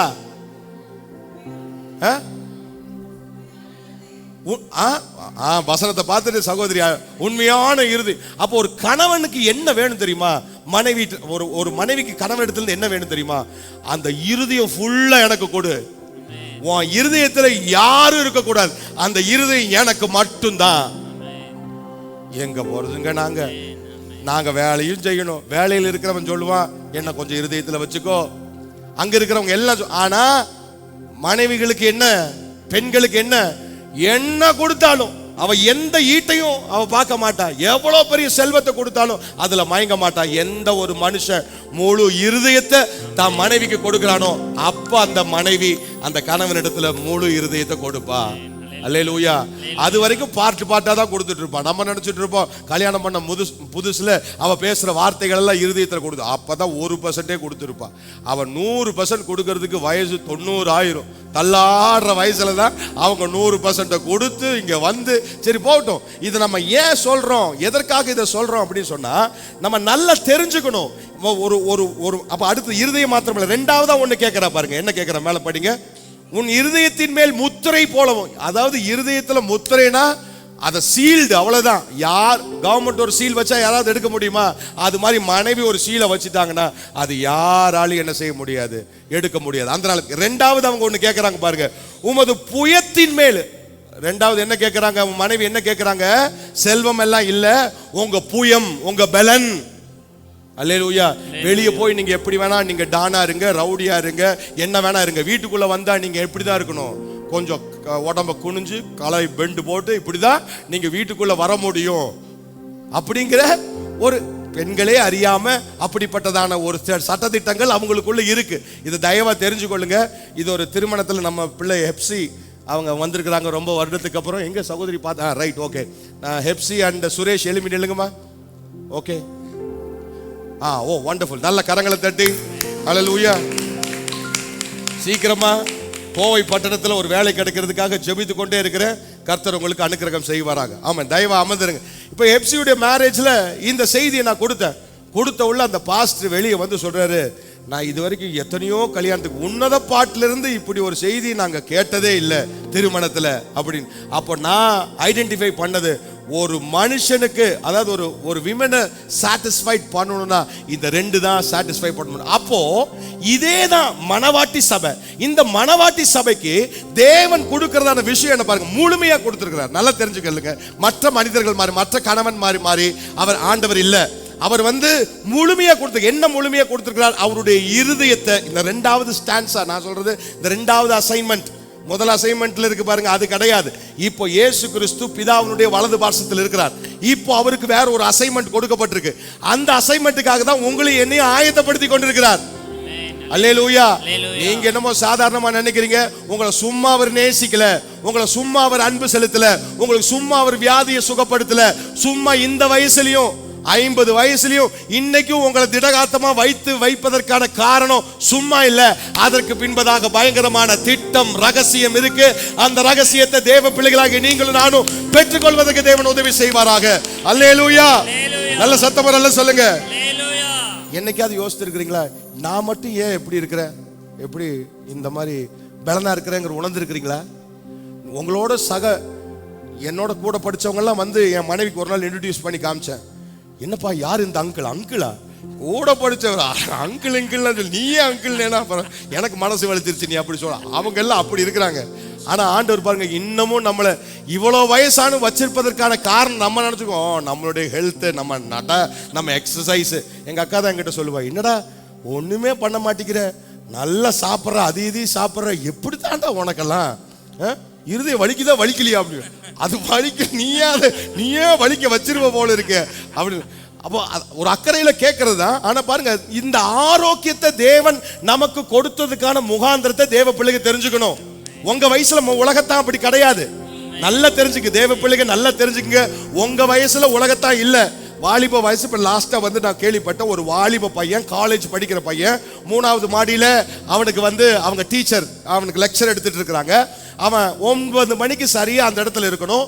அவன் 9:05 போயிட்டான். அவசரமாக மேலே 3 மாடி ஏறி அங்கே நின்று இழைப்பு, கம்மின், நீ ஒன்றும் கம்மின் வேண்டாம், அப்படியே வெளியே போ அப்படின்ட்டாங்க. வெளியே போய் நின்ன அந்த சின்ன பிள்ளை படத்து துடிச்சு அங்கேயே இறந்துட்டான். உண்மையா நடந்ததான ஒரு சம்பவம். யோசித்து பாருங்க, வாலிப பிள்ளைங்க எப்படி இருக்கிறாங்க. இன்னைக்கு வாலிப பிள்ளைங்க நீங்க எப்படி இருக்கிறீங்க? இன்னைக்கு நல்ல வல்லமை நிறைந்த பிள்ளைகளை ஆண்டவர் வைப்பதற்கான ஒரு முகாந்திரம் இருக்கு. நல்ல கரங்களை தட்டி, ஆண்டவரே என்ன இவ்வளவு ஆரோக்கியத்தை கொடுத்தீங்களே. பாருங்க, இவ்வளவு ஆரோக்கியத்தை கொடுத்தீங்களே, அதுக்கெல்லாம் நன்றி, அதுக்கெல்லாம் சந்தோஷம். இவ்வளவு பலத்தை கொடுத்தீங்களே, நன்றி, சந்தோஷம். 60 வயசு ஆயிடுச்சு ஆண்டவரே, 70 வயசு, கால் கொஞ்சம் ஸ்லோவாகுது, முதல் மாதிரி என்னால் நடக்க முடியல அப்படின்னு சொல்றவங்கள கரங்களை வைத்துங்க. என்னாலையும் நடக்க முடியல, கொஞ்சம் கால் ஸ்லோ ஆயிடுச்சு. நீங்க தான் வித்தவுட் இன்டாக்சிகேஷன், டாக்ஸிக்கே உங்க உடம்புல இல்ல. ஒரு டாக்ஸிக்கான பர்சன், குடிகாரன் பாருங்க, பதஷ்டத்திலே இருப்பான். அதை எடுத்து இதை எடுத்து அங்க போடு, அது பண்ணு, இது. குடிக்காதவன் தெளிவா இருப்பான். அப்போ நம்ம ஆண்டவர் நம்ம இயற்கையிலேயே பிசாசு என்ன பண்ணிட்டான் தெரியுமா? ஒரு வகையான போதையை நம்ம கொடுத்துட்டான். அங்க இங்கே பதஷ்டமா, பிரதர் எங்க ஆண்டவர் சொல்ல, பொறுமையா இரு. நீங்க மெதுவா கால் வைக்கிறீங்களா, உங்க கால்களை ஆண்டவர் ஸ்திரப்படுத்தி கொண்டிருக்கிறார். அல்லேலூயா. நல்ல கரங்களை தட்டி, என் ஓட்டம் கம்மியாயிருச்சு, என் நட கம்மியாயிருச்சு பிரதர், பழைய மாதிரி இல்ல பிரதர், நீ பழைய மாதிரி இருக்கக்கூடாதுன்னு தாண்டா ஆண்டவர் இவ்வளவு பிரயாசம் பண்றாரு. மறுபடியும் பழைய மாதிரி இல்லை, இன்னும் நீ பழைய மாதிரி ஆகக்கூடாதுன்னு ஆண்டவர் விரும்புகிறார். உங்க ஓட்டம் ஸ்டெடியா இருக்கணும்னு விரும்புகிறார். உங்க ரேஸ் மெதுவா போனாலும் நேர்த்தியா அப்படியே கடத்தி கொண்டு போகணும்னு ஆண்டவர் விரும்புகிறார். சத்தம் வரல சொல்லுங்க. அல்லேலூயா. இப்ப பாருங்க, பூரண அன்பு பயத்தை, இப்போ பூரண அன்பு இயேசு கிறிஸ்து மேல யாரெல்லாம் வைத்திருக்கிறீங்க? தேவன் மீது பூரண அன்பு யாரெல்லாம் இருக்கு? அப்ப நீங்க வாழ்க்கையில என்ன செய்யக்கூடாது? இப்போ ஒரு நிமிஷம், நான் உங்களை கையை பார்க்க மறந்துட்டேன். பூரண அன்பு வைத்திருக்கிறவங்கள கரங்களை வைத்துங்க. இப்போ தூக்க மாட்டீங்களா? ஓகே. எல்லாம் பூரண அன்பு, இயேசு கிறிஸ்து மேல பூரண அன்பு. என்னைக்காவது என்கிட்ட வந்து அது பயம் இது பயம் சொல்லி பாருங்க. பூரண அன்பு இருக்கிறதான ஒரு தேவ பிள்ளையை குறித்து பயப்பட மாட்டான், பினான்ஸை குறித்து பயப்பட மாட்டான், எதிர்காலத்தை குறித்து பயப்பட மாட்டான். அவனுடைய என்ன செய்வோமோன்னு என்ன தேவன் நடத்துவார், அவ்வளவுதான். அல்லேலூயா. ஒரு ஒரு ஒரு கலெக்டரோட பிள்ளைய, கலெக்டரோட பையன், ஒரு பாமர ஒரு பொண்ணு, ஒரு சின்ன பிள்ளை, அதுக்கு அழகா இருக்கு. பட் அந்த பிள்ளைக்கு என்ன இல்லை? அந்தஸ்து இல்லை, அழகு இல்லை, சாரி அந்தஸ்து இல்லை, பெரிய செல்வம் இல்லை. ஆனா அந்த பிள்ளைக்குள்ள ஒரு பயங்கரமான ஒரு நம்பிக்கை இருக்கும். ஏன் லவ் வந்து கலெக்டரோட பையன் அப்படின்னா நான் எதை குறித்து கவலைப்பட மாட்டேன். எனக்கு 2000 ரூபாய் ட்ரெஸ்ஸையும் அவன் வாங்கி தருவான். என்னால 200 ரூபாய்க்கு ட்ரெஸ் வாங்க முடியாது, அது உண்மைதான். ஆனா என்னுடைய நேசம் அவனா இருக்கிறபடினால அவன் எனக்கு 2000 rupees worth ட்ரெஸ்ஸையும் வாங்கி கொடுப்பான். அப்படியானால் அதே போல நாம் எந்த அளவுக்கு சொல்லணும்? என்னுடைய நேசம் பரத்திலிருந்து இருக்கிறபடினாலே பரத்துக்கு உண்டானவைகள் எல்லாம் எனக்கு கொடுத்திருக்கிறார். Already God has given me the authority and the power of the Spirit. நல்ல கரங்களை தட்டி ஹalleluya, ஹalleluya. உங்களுக்கு எப்படி வேகமா போனாலும் முடிப்பதற்கு ஆண்டவர் கிருபை தருவார். உன் தேவனாகிய கர்த்தரை முழு இருதயத்தோடும் முழு பலத்தோடும். எத்தனை பேர் அப்படி அன்பு கூறுறீங்க? கரங்களை வைத்துங்க. இல்ல, உங்களை எப்படி தெரியும்னா ஆராதனை தெரிஞ்சிடும். ஸ்தோத்திர ஆண்டவரே இப்படி யார் சொல்றாங்களோ அவங்க தான் என்னது முழு பலத்தோட எப்படி அன்பு கூறுவீங்க? இப்படி அன்பு கூற முடியும்? வேதம் சொல்லுது, நான் சொல்லல.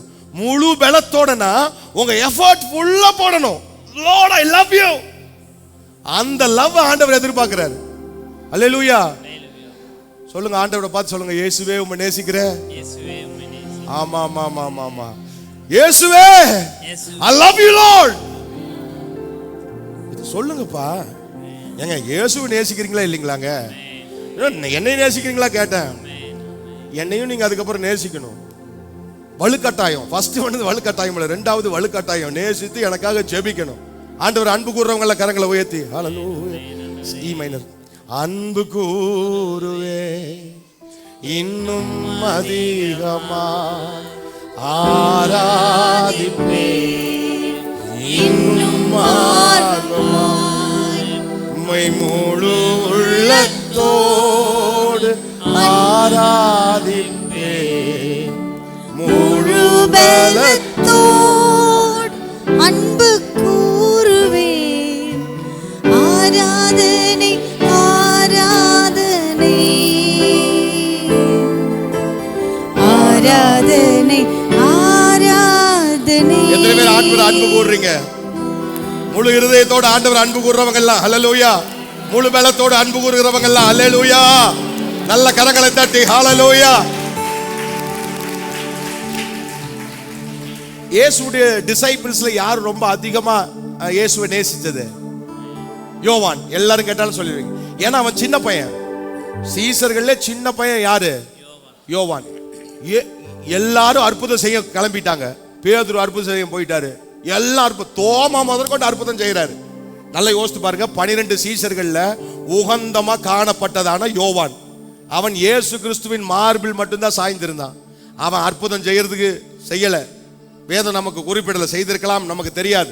ஆனா எல்லாரும் பிஸியா அற்புதம் செய்ய, அடையாளம் செய்ய, சுவிசேஷத்தை பரப்பி கொண்டிருக்கும் போது இயேசு கிறிஸ்துவின் மார்பில் மீது சாய்ந்து கொண்டிருந்த, இயேசு கிறிஸ்துவின் அன்பை புரிந்து கொண்டிருந்த ஒரு மனிதன் அவன் தனிமையில் இருந்தான். காரணம், இயேசு கிறிஸ்துவின் ரகசியத்தை அவன் மட்டும்தான் பெற்றுக்கொள்ள முடியும் என்றதான வெளிப்பாடு. ஹalleluya. எந்த ஒரு மனுஷன் டைம் எடுக்கும், மற்றவங்க எல்லாம் வல்லமையா கிளம்பி போயிடுவாங்க. ஆனா வெளிப்பாட பெற்றுக்கொள்கிற ஒரு மனுஷனுக்கு டைம் எடுக்கும். ஏன் தெரியுமா? அவன் இயேசு கிறிஸ்துவின் இருதயத்திலேயே சாய்ந்து சாய்ந்து சாய்ந்து அவருடைய இதய துடிப்பு என்ன என்பதை அவன் அறிந்திருப்பான். இன்னைக்கு தெய்வ பிள்ளைகள், நீங்களும் நானும் அவருடைய இதய துடிப்பின் அன்பை புரிந்து கொள்வதற்கு தேவன் நமக்கு உதவி செய்வாராக. அல்லேலூயா. அப்போ இந்த ஜான் அற்புதம் செய்யல, என்ன செஞ்சாரு? பத்மோ தீவுல போய் வெளிப்பாடு கொடுக்கிறார். என்ன வெளிப்பாடு? நல்ல வெளிப்படுத்தல விசேஷங்கள் எத்தனை பேர் படிச்சிருக்கிறீங்க? எத்தனை பேருக்கு புரிஞ்சுது? அப்படியே கைக்கு கீழே. அது எங்க ஸ்காலர்ஸ் சொல்லுவாங்க. நீங்க என்ன சொல்றது? உங்களை சொல்றதுக்கு ஒண்ணும் இல்லை. உங்களெல்லாம் எனக்கு சொல்றதுக்கு வந்து எந்த விஷயம், எங்க பைபிள் காலேஜில் படிச்ச ஸ்காலர்ஸ்னால கூட இந்த வெளிப்படுத்தல் அதிகாரத்தை அவங்களால என்ன செய்ய முடியாது, விசேஷத்தை அவங்களால விளக்க முடியாது. பிரதர், அது வந்து I will check the commentary அப்படின்ட்டு போயிடுவாங்க. அப்போ நல்லா தெரிஞ்சுக்கொள்ளுங்க, இந்த வெளிப்பாடு இயேசு கிறிஸ்துவுக்கு வெளிப்படுத்துறது. ஐயோ, நான் சொல்றது உங்களுக்கு புரியல நினைக்கிறேன். இந்த வெளிப்பாடு இயேசு கிறிஸ்துவுக்கு பிதாவானவர் வெளிப்படுத்தினது. நீங்க பார்த்திருக்கிற இந்த வெளிப்படுத்தின விசேஷம் இருக்குல்ல, இந்த விசேஷம் பிதாவானவர் குமாரனாகிய இயேசு கிறிஸ்துவுக்கு வெளிப்படுத்தி இருக்கிறாரு.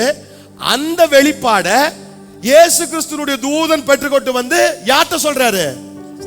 இயேசு கிறிஸ்துவின் மார்பில் மீது சாய்ந்து கொண்டிருந்தது. இன்னைக்கு வெளிப்பாடு யாருக்கு கிடைக்கும் தெரியுமா?